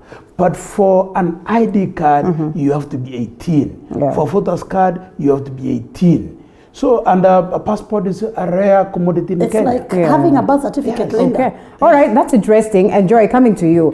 Simeha says that, well, he had some bit of question marks in regards to data protection and so much so. Yes, the other side, Roslyn argues that it is necessary. I mean, that when the government declares this, just let's do it and question later. And such is also the argument with the DG, who equally says that it's important that we have these points of identification at a very tender age. Have we lost, you know, we are that suspicious of the government, or we've lost hope and believe on the government to a point whereby in most cases, even as you abide by what they say, you deep down you want to question and challenge? No, you know, we are citizens. We're not subjects of a kingdom. We are citizens in a republic. And it is one of the duties of the citizen of a republic to remember that we have a social contract with those who govern us, such that we have a duty to question, to ask, to interrogate what has been put before us. Blind acceptance of everything is a sign of either we don't care enough or we trust too much. And in our country, the history that we've had, we would rather err on the side of caution rather than not give ourselves the benefit of questioning. In my opinion, one of the things that we could do as citizens in holding our government accountable is to raise credible questions. And that's what Roslyn is saying. There are lawyers out there who did go to court. And one of the questions that they asked was, is our data safe?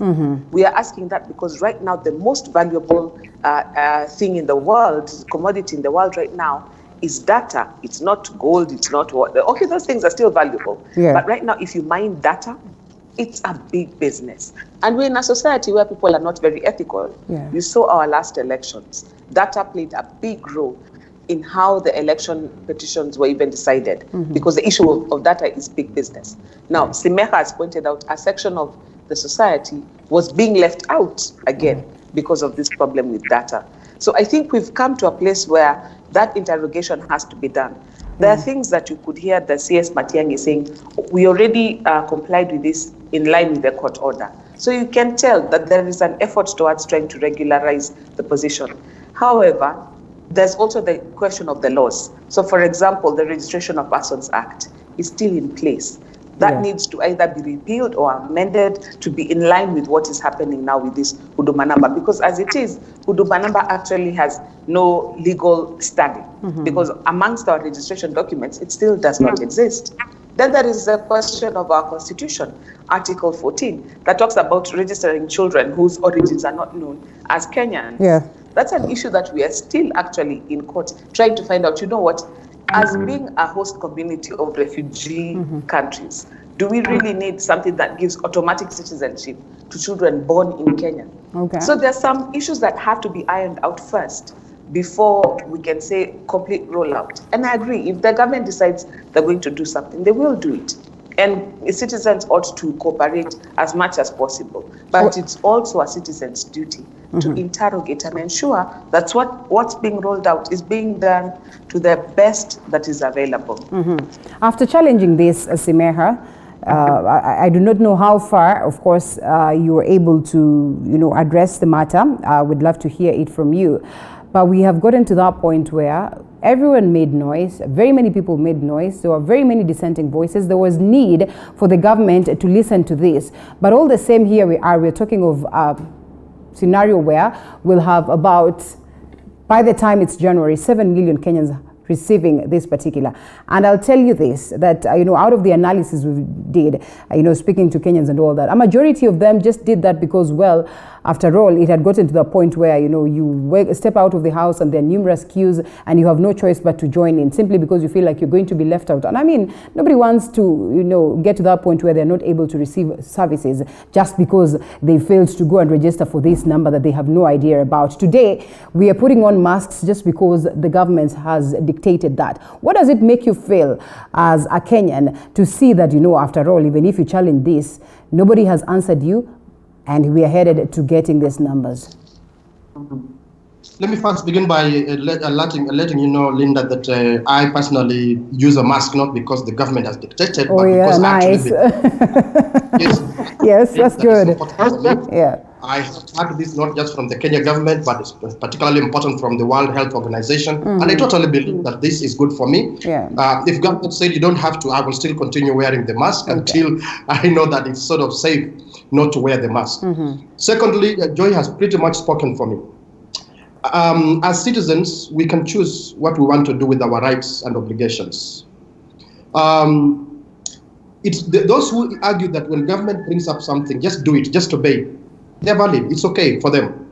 For me, and for those who care to listen to me, I always say that, I think you've heard me say on this show, yes, do not automatically trust your government. This doesn't mean you hate your government. This doesn't mean you dislike your government. Okay. But check. Government is run by people. Whatever government tells you, ask questions, verify. By doing that, you make it better for yourself and for others. Okay. Sometimes they even make, you know, just human honest errors, honest mistakes. It is only by people those who are said to be politicizing or being activists, it's only by that questioning that any government anywhere in the world gets better at what it's doing. And that is why in our constitution we put so prominently this principle of public participation. It doesn't say participate in things that are bad. Anything, however good, the government brings up as a new policy, the demand by our constitution is public participation. It's not just to tick a box. It is for citizens, as Joy says, to validate, and it's their right and duty to check and validate what their government is proposing in their name.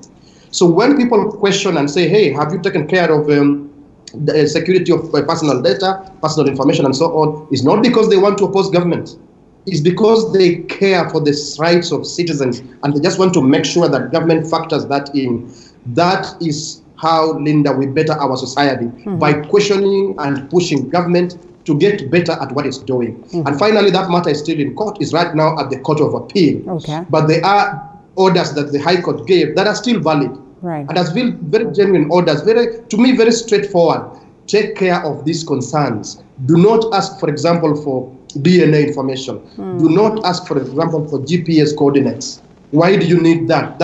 If someone, not our government, it could be in government, by the way, but it could be anyone else, gets access to this extremely private personal information, and we are done. We are in a problem. So for me, it's a duty, it's a right to hold your government accountable by pushing it to do what it's doing better than it's proposing to do. Okay, DG, before I come to you, because, well, these numbers are headed to the counties, or these cards are headed to the counties. First, Rosaline, there's one thing that, Simeha raises that is very important. And I had a conversation in the morning equally, and we had one Nordin who says he comes from one of the marginalized communities, and he cited a majority of Kenyans who probably did not have an ID. So that meant automatically they were ruled out from this particular process. As a Kenyan who we all acknowledge and value the rights of every other, what does it make you feel? And I'd love to know, do you still have your waiting card? Or your waiting number? Linda, I still have. You probably don't. Linda, I still have my waiting cards for my kids, but it's unfortunate I don't even know I kept it. But bearing in mind I have my ID number, they should be able to tell me where my Huduma card is. Yes. So at the end of the day, if you do not have an ID, that means it's late registration. That is, we are over 18. But if after you finish school you get an ID, okay, the government says you take the Huduma number. But the problem with our government, Linda, not that Wanjiko accept all what it says. Yes. Wanjiko has no choice. Okay. Wanjiko in the village has no choice. Whatever they say, we are told now, like my grandpa in the village asked me, oh, what is Huduma number?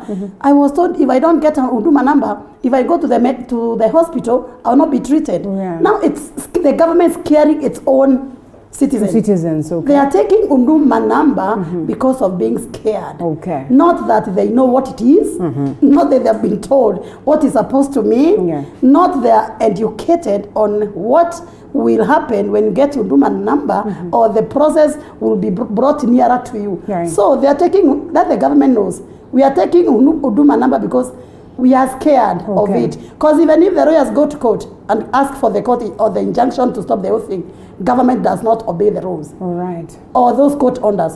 So what is Wachiko left?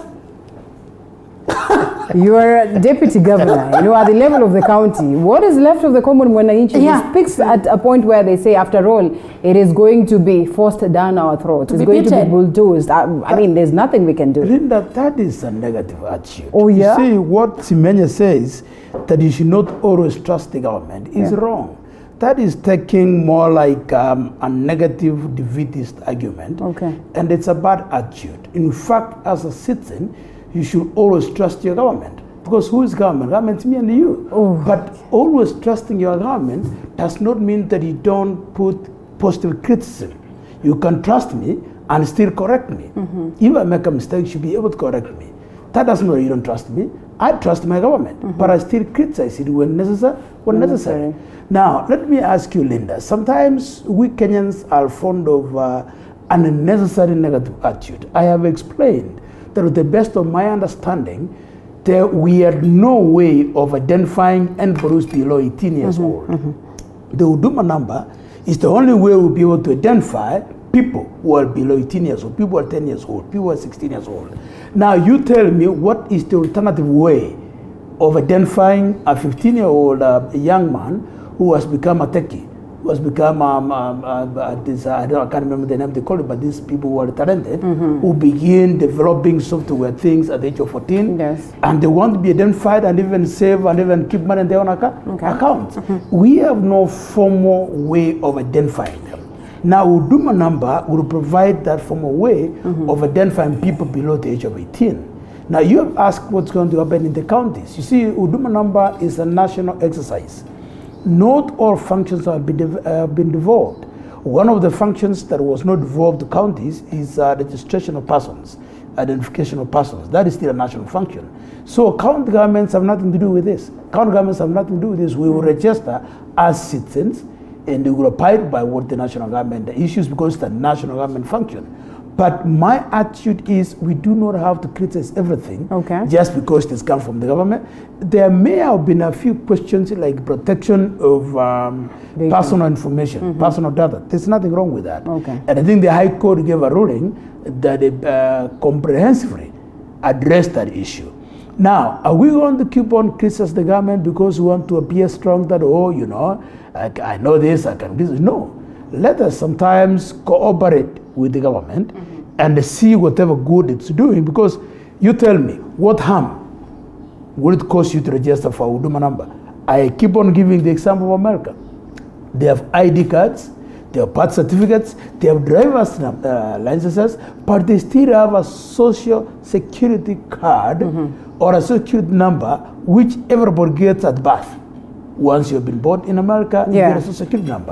Now that social security number is very essential for everything you do, literally everything you do. So I ask myself, would you tell an American citizen that because he has an ID, he does not need a social security number? No.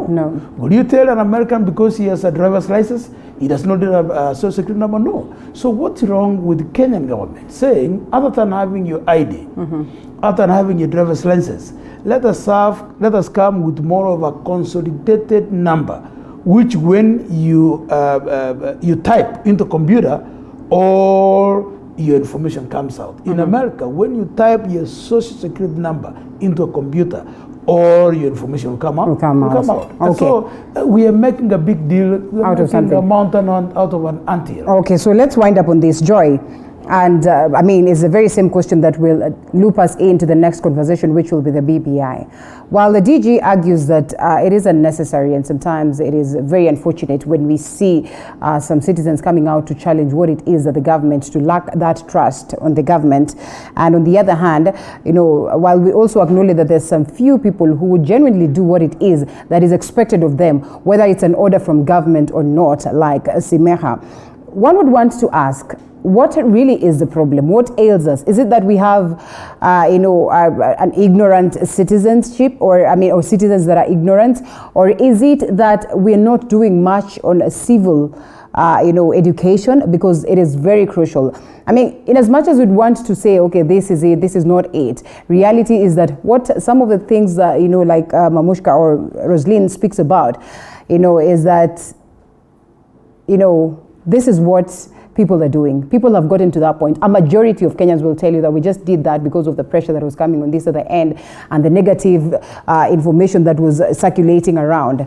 Is the government not doing enough to ensure that its citizens or the citizenship is well informed, well educated, to a point whereby they will not have to struggle, trying to appreciate what it is that they are presenting? One of the problems we have in this country is that sometimes when we launch projects, we behave as if there's a fire that has been lit up behind us, and we must do it as quickly as possible, or else I don't know what is going to happen. And what that does is that buy-in does not happen. I hear DG Mangi what he's saying, and I understand that some level of cooperation is needed from the citizenry. And on that I agree 100%. I'm a believer, I'm a Christian. And I believe in things in the Bible, some things that sometimes I struggle to understand, but because this is my worldview, I struggle to fit into it or to understand it as best as I can. And that's all Kenyans are doing. We have seen a proliferation and an issuance of our IDs and our passports to people who are not Kenyan. Information that was supposed to be sacrosanct. You hear people cloning people's identification or taking over dead people's identification and other things that have made our systems to prove that they're not as robust as they could be. So when people have a fear over their data security, it's not an unfounded fear. It is a reasonable fear. Now, it is up to the government to demonstrate that since that time when the Kenyan passport was a very strong document, to a time when everybody had one until we got visa requirements in places that we didn't need visas before, this is what we have done to ensure that our document is more robust. And then you build that confidence in your citizenry and take them along with you. Now, in fact, like for DG Mangi, I have a fight with you because where Huduma number was launched in Kisii, when they gave the first 10 people, apparently there are no women in Kisii who registered for Huduma number. They gave to only men. And I looked at that and I realized there is a section of our society sometimes that finds themselves completely locked out of this process. We realized also, it was also a time I think the government was using to clean up the mess that we have in the national ID section and in the passport section. So you remember there was the controversy of how you can have a 55-year-old man with a 5-year-old ID issued 5 years ago. It's impossible in Kenya for you to have gotten to the age of 50 without ever taking out an ID, no matter where you come from, unless you're from certain communities that historically just never get IDs. And so the questions are not invalid. And I like what Roslyn said. There are many Kenyans who obey just because they're too afraid, or the way it has been packaged, it becomes afraid. But your question gives an answer to that. If you take time for civic education, help people understand, make assurances. When there's a court challenge, obey court orders. That way you take everybody along with you. Because eventually we must get there. And I agree with what DG is saying. In many countries, one card is all you need. It has all the information. And we need to get there. There have been questions about why is MasterCard a part of it. We've been told it's part of how you'll be paying your taxes. Now, these are things that still need to be unpacked for regular Kenyans. You've seen it as a QR code, meaning it can be scanned and your identification comes up everywhere. Okay, in how many places will we need to do this? Now, will the watchman not have a book? He'll have a QR scanner, so you go and scan your QR code. Where does that information go? We've seen it has a microchip. Does it have a location identifier, such that as I move around the country, you can track Joy's movements. Okay. Those questions are valid. They go to not just data protection, it goes to our right to privacy, which is a constitutionally protected right. So the discussion has to become more robust. Right. And I agree with what Roslyn is saying. It's upon us, the duty bearers, the more learned members of the society who can ask these questions and maybe have a place at the table that we can ask them to go ahead and do it, such that we help the process to become not just above board, but to be the best it can be for the benefit of all of us. All right. I always want to acknowledge the noble thing that Joy has done, and equally Simeher has done. They have been part and parcel of the crafting of the BBI report that we have today. And well, why I'm bringing this subject, one is because on that aspect of civil education and whether this has been conducted to a level whereby if the BBI is to sail through, if indeed there's so much that we can benefit from the BBI, if Kenyans really have been gotten to that point of understanding this, because we really cannot just bury our heads on the sand and say that, or assume that indeed Kenyans are going to read this. Coming to you, Simeher, on matters civic education, before we even delve deep into what is happening, in the BBI right now, do you suppose much has been done? I had a conversation prior with Roslyn, who argues, it is unfortunate that they are talking about the BBI, yet 3/4 of us, or maybe a majority of us, have no idea of what is within the 2010 Constitution in the first place. For them to even say or sit down and argue that, okay, we want to discuss the BBI. Is it ignorance? Just what exactly would inform this? I'm glad you bring that up after that discussion on Huduma number, because for me the same principle applies. That yes, I am part of the team, the team of experts that has helped to put together this report. Yeah. Yet again, I am one of the people who are critical of aspects of the report and the process. Yeah. Is it because I'm opposing the process of this project, as some people have alleged? No, I do not oppose. I totally support. But I'm saying, can we carry along all the citizens? I guess it's difficult for people to understand when I say, do not automatically trust your government. In fact, I could add, for me, I tell people in my political party, do not automatically trust our political party leaders, so that you put pressure on them, party leaders, government leaders, all manner of public authorities, to educate the people, to provide detailed information, so that citizens can understand what it is you are proposing, so that citizens can have a chance to say, excuse me, no or yes, from an informed point of view. From what you say, from what you insinuate, it is true that we haven't done sufficiently in terms of civic education in this country for citizens, not on the 2010 Constitution, not on Huduma number, not on so many government policies and projects, certainly not on BBI. So it is a project that I'm totally part of, but I'm also deliberately very critical of some aspects, saying that for us to deliver the best for this nation, can we please listen to all those dissenting voices, provide civic education sufficiently so that we carry along people willingly, and even those who want to oppose, so that when they oppose, they know properly what they are opposing. That is the attitude I am defending, that is the attitude I am promoting, that as a citizen you have a duty not to automatically trust, especially the government. This is what Aristotle said, that you would let us not have our children live an unquestioned life. That we must always critically question our lives, but most important, critically question what public authorities propose for us. Not because we hate, not because we want to focus for government, but because we want to make it better in the management of societal affairs, management of shared affairs, even management of family affairs. Why should I be allowed as a father and to just make decisions, and because I'm father and husband, the family must follow? Because I have said, I'm head of the house. Why should it happen like that? Even, however good it is, my children, my wife, they should question. Yeah. So all right. Okay, well. It's the same thing, right?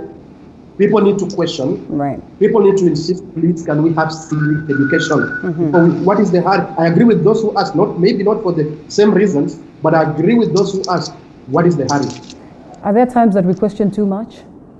Linda, before I answer that question, first and foremost, is it me or is your studio today too hot? It is extremely too hot. I agree to that. Well, but they're fixing. I think you've seen the technical guys moving here and there. That needs to be. Or maybe we should lose our coats. I was beginning to panic. For a moment, for a moment, I thought it was me. If worst comes to worst, then I'm afraid we'll lose our jackets. Thank you. But yes, moving on. Now, my friend Semenya is raising very pertinent questions. Yeah.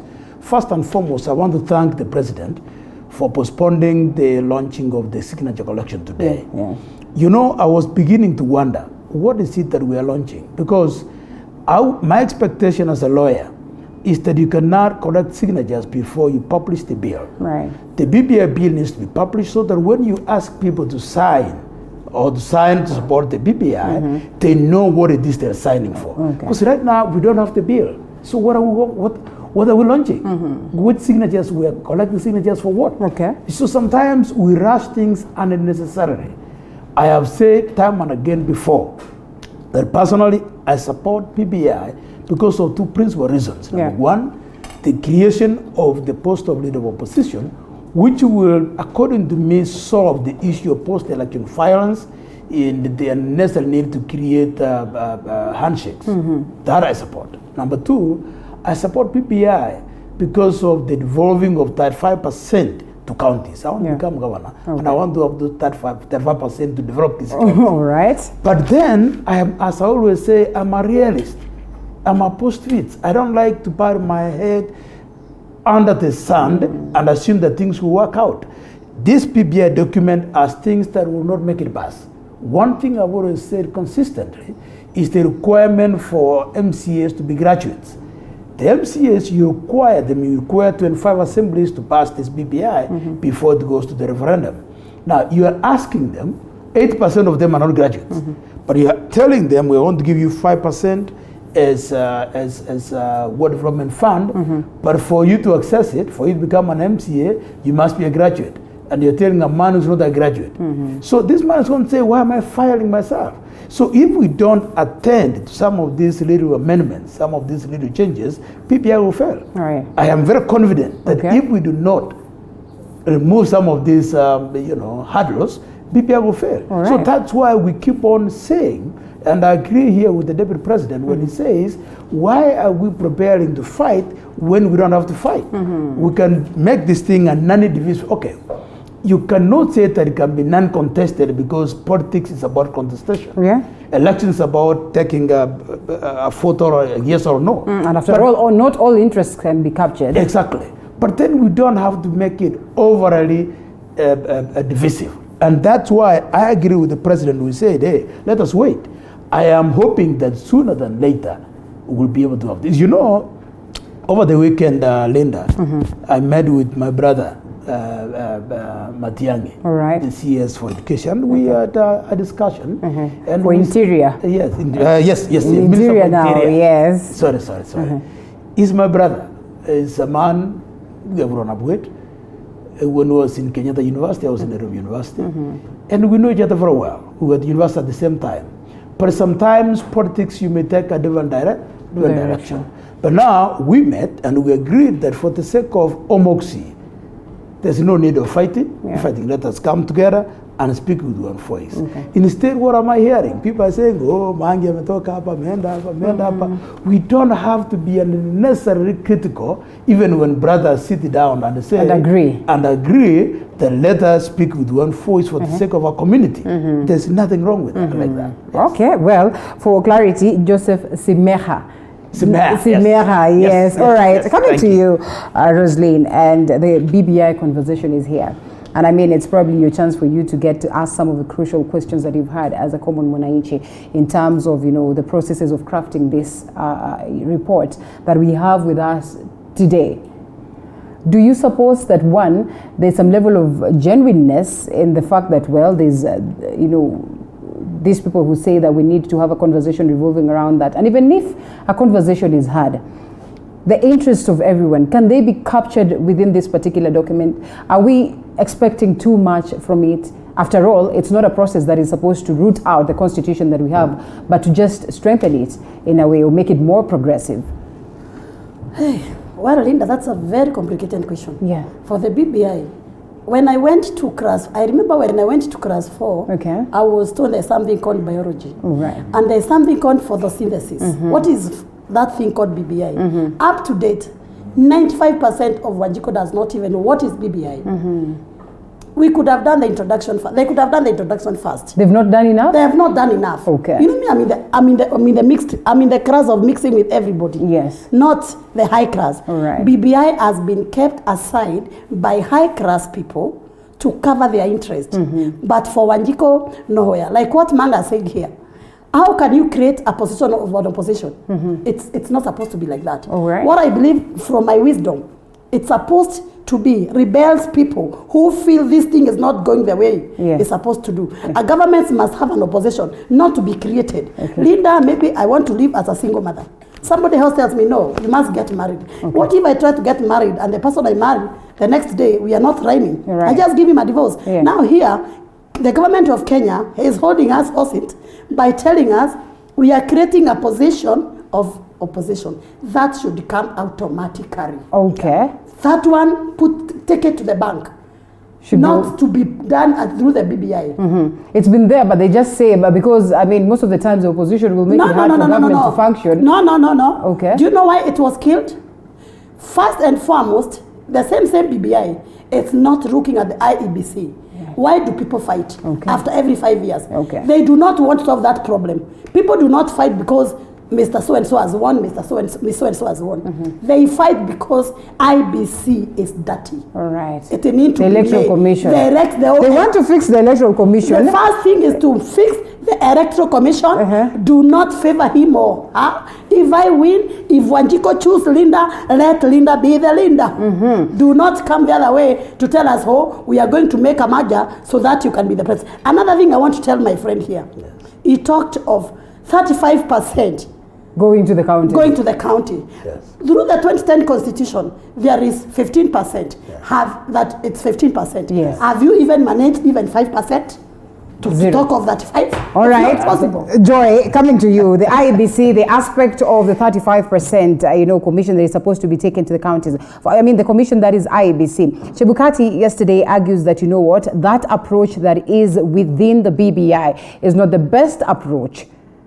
And I think that is what the DP raised at that time in Bomas, that this is not the best approach to, fix an electoral commission, which again, Wamushka argues that is one of the key things that has bedeviled us. And I mean, walk across Africa, there's so much fear on how electoral commissions handle elections. And the argument is that every other time we're headed to an election, there's so much fear across Africa because people do not know what happened. They have almost zero trust on the electoral commissions. The problem with contested elections is the uncertainty of the result. If there was a way to secure and ascertain the result, then a winner would be a clear winner and a loser would be a clear loser. Look at what is happening with Trump in the US right now. What he's trying to do is trying to attack the credibility of the process to show that the result is not ascertainable, that there is doubt in the numbers, how they've been computed.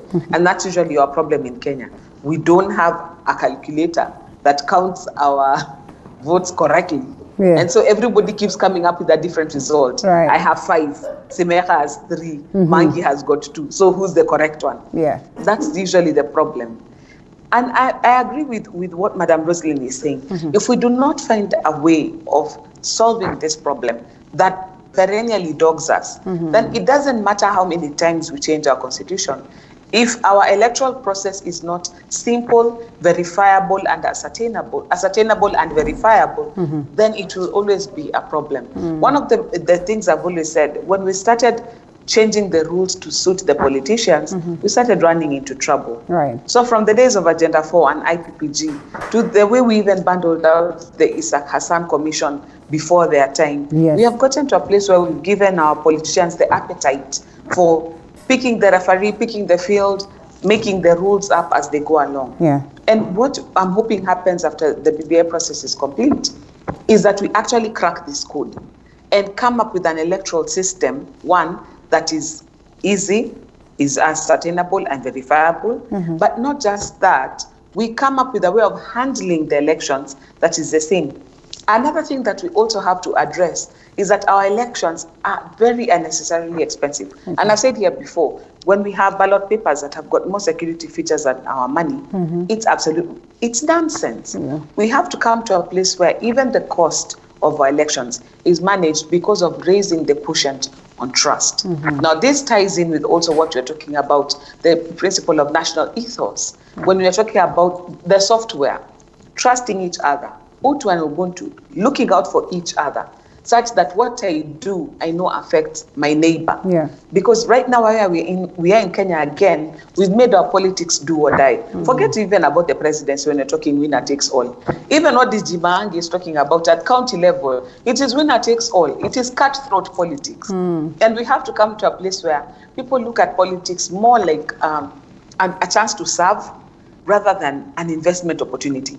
Because I think that's part of what ails our politics, is that too many people get into politics, maana wanataka kuacha maskini nyuma na kona saba. Yeah. So you do anything and everything to get into politics because it's an investment. So all these things are part of our software that now it's not even the law, it's we as Kenyans, we have to divest ourselves of some of these bad manners so that we can move forward. Well, I'll use Swahili in saying this. And Timeha, there's one person I've hosted here who argued, watu wapunguziwe mshahara ipunguzwe kabisa, so that you'll have people even scared of getting into politics. Is it always about the money, or just what is in politics that gets very many people interested in these offices?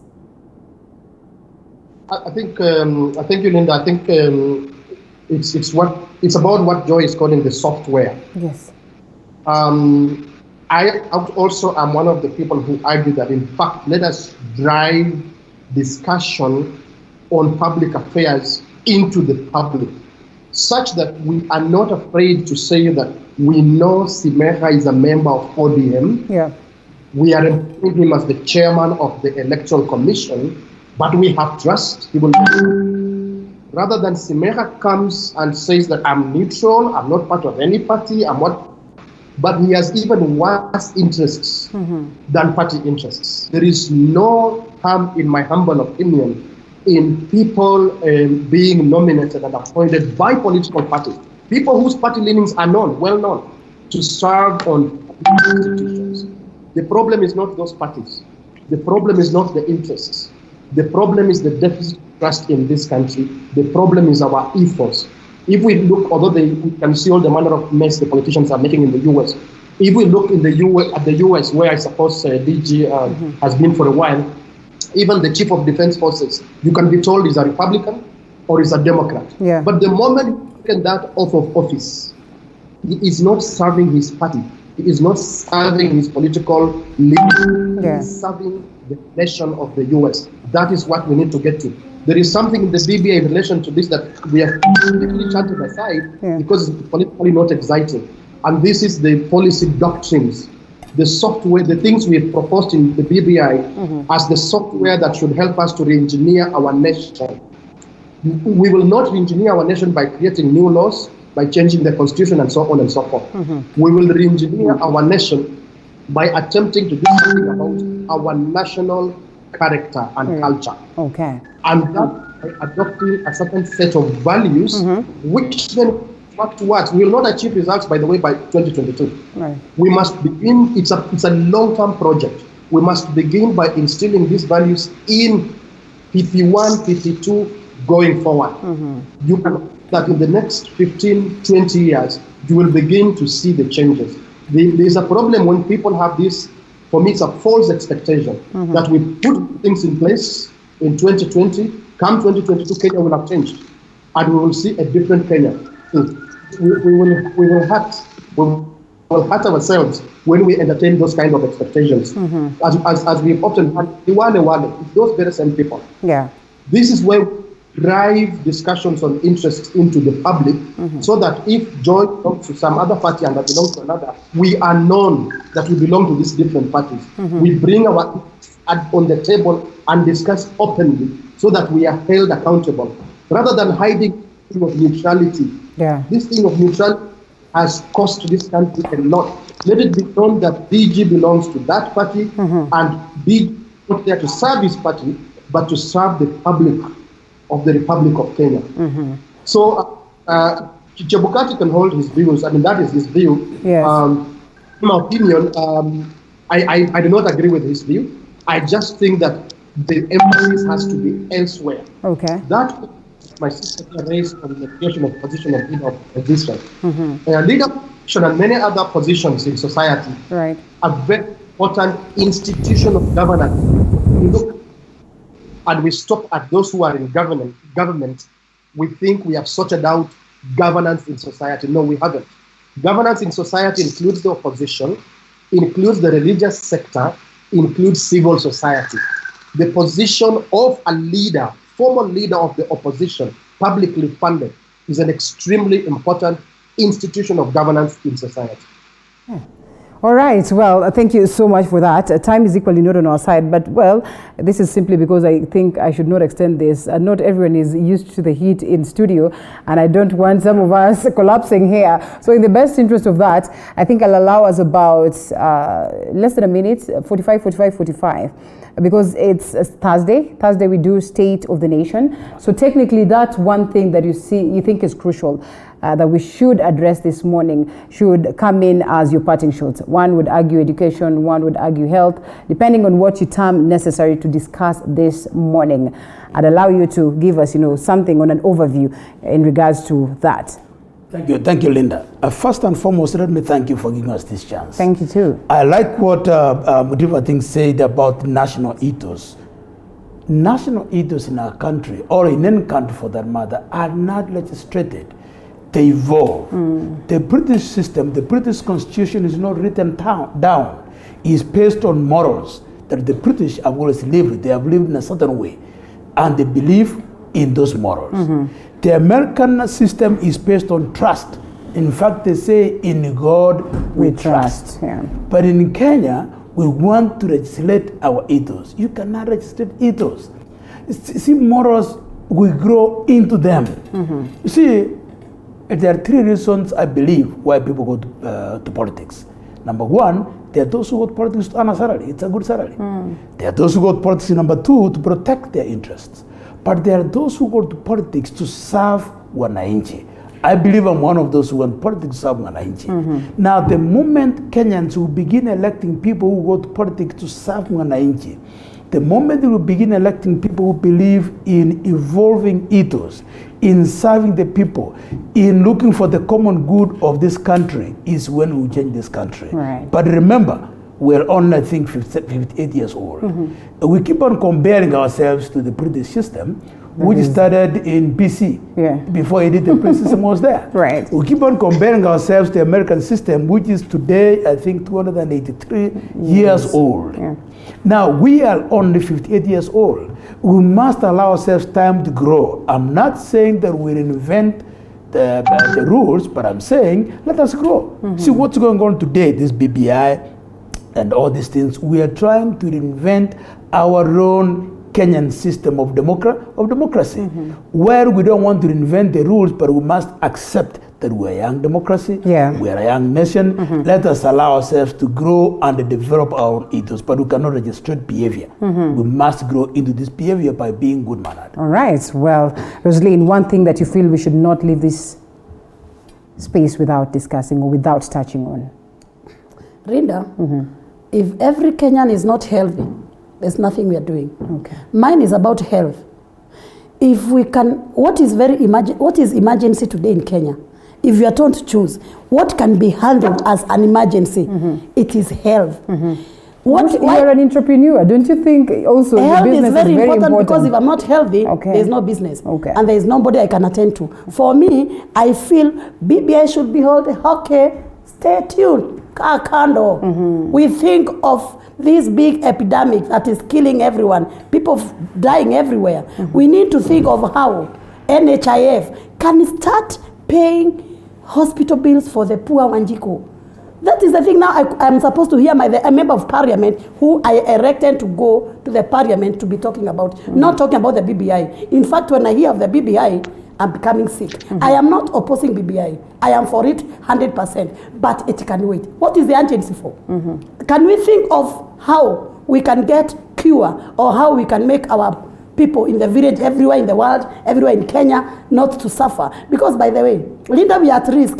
You don't know when you can fall. You don't know what is going to happen the next time. You don't know about your kids, where they are. So for me, the most that can be addressed to them by the President Uhuru is to say, this coronavirus, as it has come, let's see how we can get hold of how we can control it. And again, I woke up very early in the morning, 6, to vote for Mr. Uhuru with his deputy. He's supposed to be held the custody of what Kenyans are going through. They are hiding themselves through the BBI. Let them stop the whole thing they're doing. They come back to their health and think about the doctors, the nurses who are dying, who have no kits to cater for the people who are sick. But for the BBI, it's not at any emergency. It's like a woman going to give birth. Will you attend somebody who is coughing, or a woman is going to give birth? Now a woman is almost going to give birth. She is at the door of Pumwani maternity to give birth. If you don't attend that child, either the child will die or the mother. Please, President, think of the health of every Kenyan. And the NHIF, we've been contributing money. Please, please, we plead. We need that money as per yesterday. Okay. That is the only thing I can say. All right, Simeha, I'll allow you, first of all, 30 seconds to tell me this. You're a governance expert. When you see a member of parliament who you've elected to go out there and represent you shed tears, literally shed tears on how things have been handled, what does it make you feel as a citizen? We saw that on Matters Health yesterday. Yeah, I could feel Dr. Mikal, and by the way, he was an extremely active participant in the BBI consultative process, and he was really, really pushing for what must be done to overhaul our healthcare and wellness system.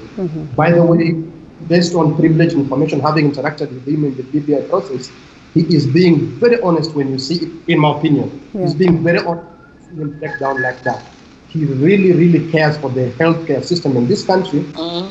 He's telling the truth when he cries to show how we have failed.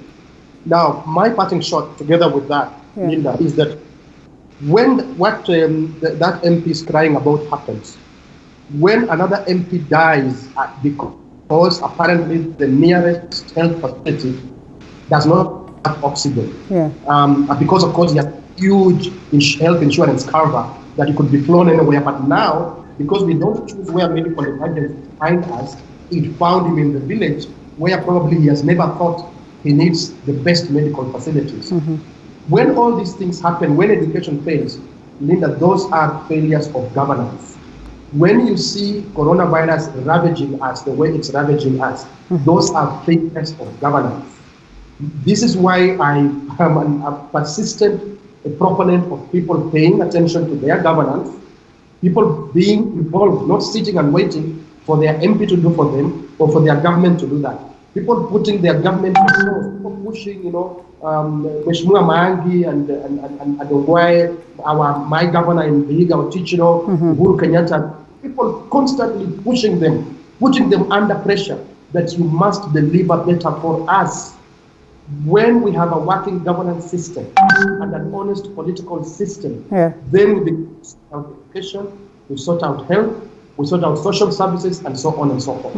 Let's pay attention to governance. I dislike this thing of people being told that is politics. Don't get involved in politics. Let us focus on business and development. Don't politicize. I dare say, let us politicize. Let us make it political so that we openly discuss the failure of governance and the political system in this country and the solution. Nice. Joy. I must agree with Semeka and with the previous speakers as well. And I like what Roslyn said, if people are not healthy, there's no one you're governing, there's no one you're doing business with. There is no one who's interacting with a brother and a sister. Our health is paramount. And in this situation, I think the government has one of two choices. Either we prove that we can walk and chew gum at the same time, so that if we insist we're doing two things, then do both well. But if you find that you cannot do both things well, then prioritize and separate the important from the urgent. That's what leadership is about. And that's why I took today's postponement to be a proof of the president separating the important from the urgent. And I think I laud that decision because he's not just leading for the sake of he has to demonstrate that he's the one who's in charge. No, he's actually taking people somewhere. There's a destination that he wants to leave Kenyans at. And I laud him for that. Right. My parting shot today would be, as Kenyans, we need to be more invested in what happens in our country. And not just that, but to also look at the quality of leadership that we elect into office. And the time for interrogation starts now. The people who are expressing interest, they're already on the ground, I'm sure. People who are trying to talk to you, saying that, in 2022, I'm coming. Can we start interrogating the type of leadership that we're going to bring into place? Because most of the times what happens is you don't think about it until when it's the day before the election or a week before elections, also who is running. And that is not sufficient time. If what we have learned through the years is anything to go by, the leaders we elect have a direct impact on the kind of life we live. Yeah. So my urging to Kenyans, take an interest in politics. I agree with Emeka.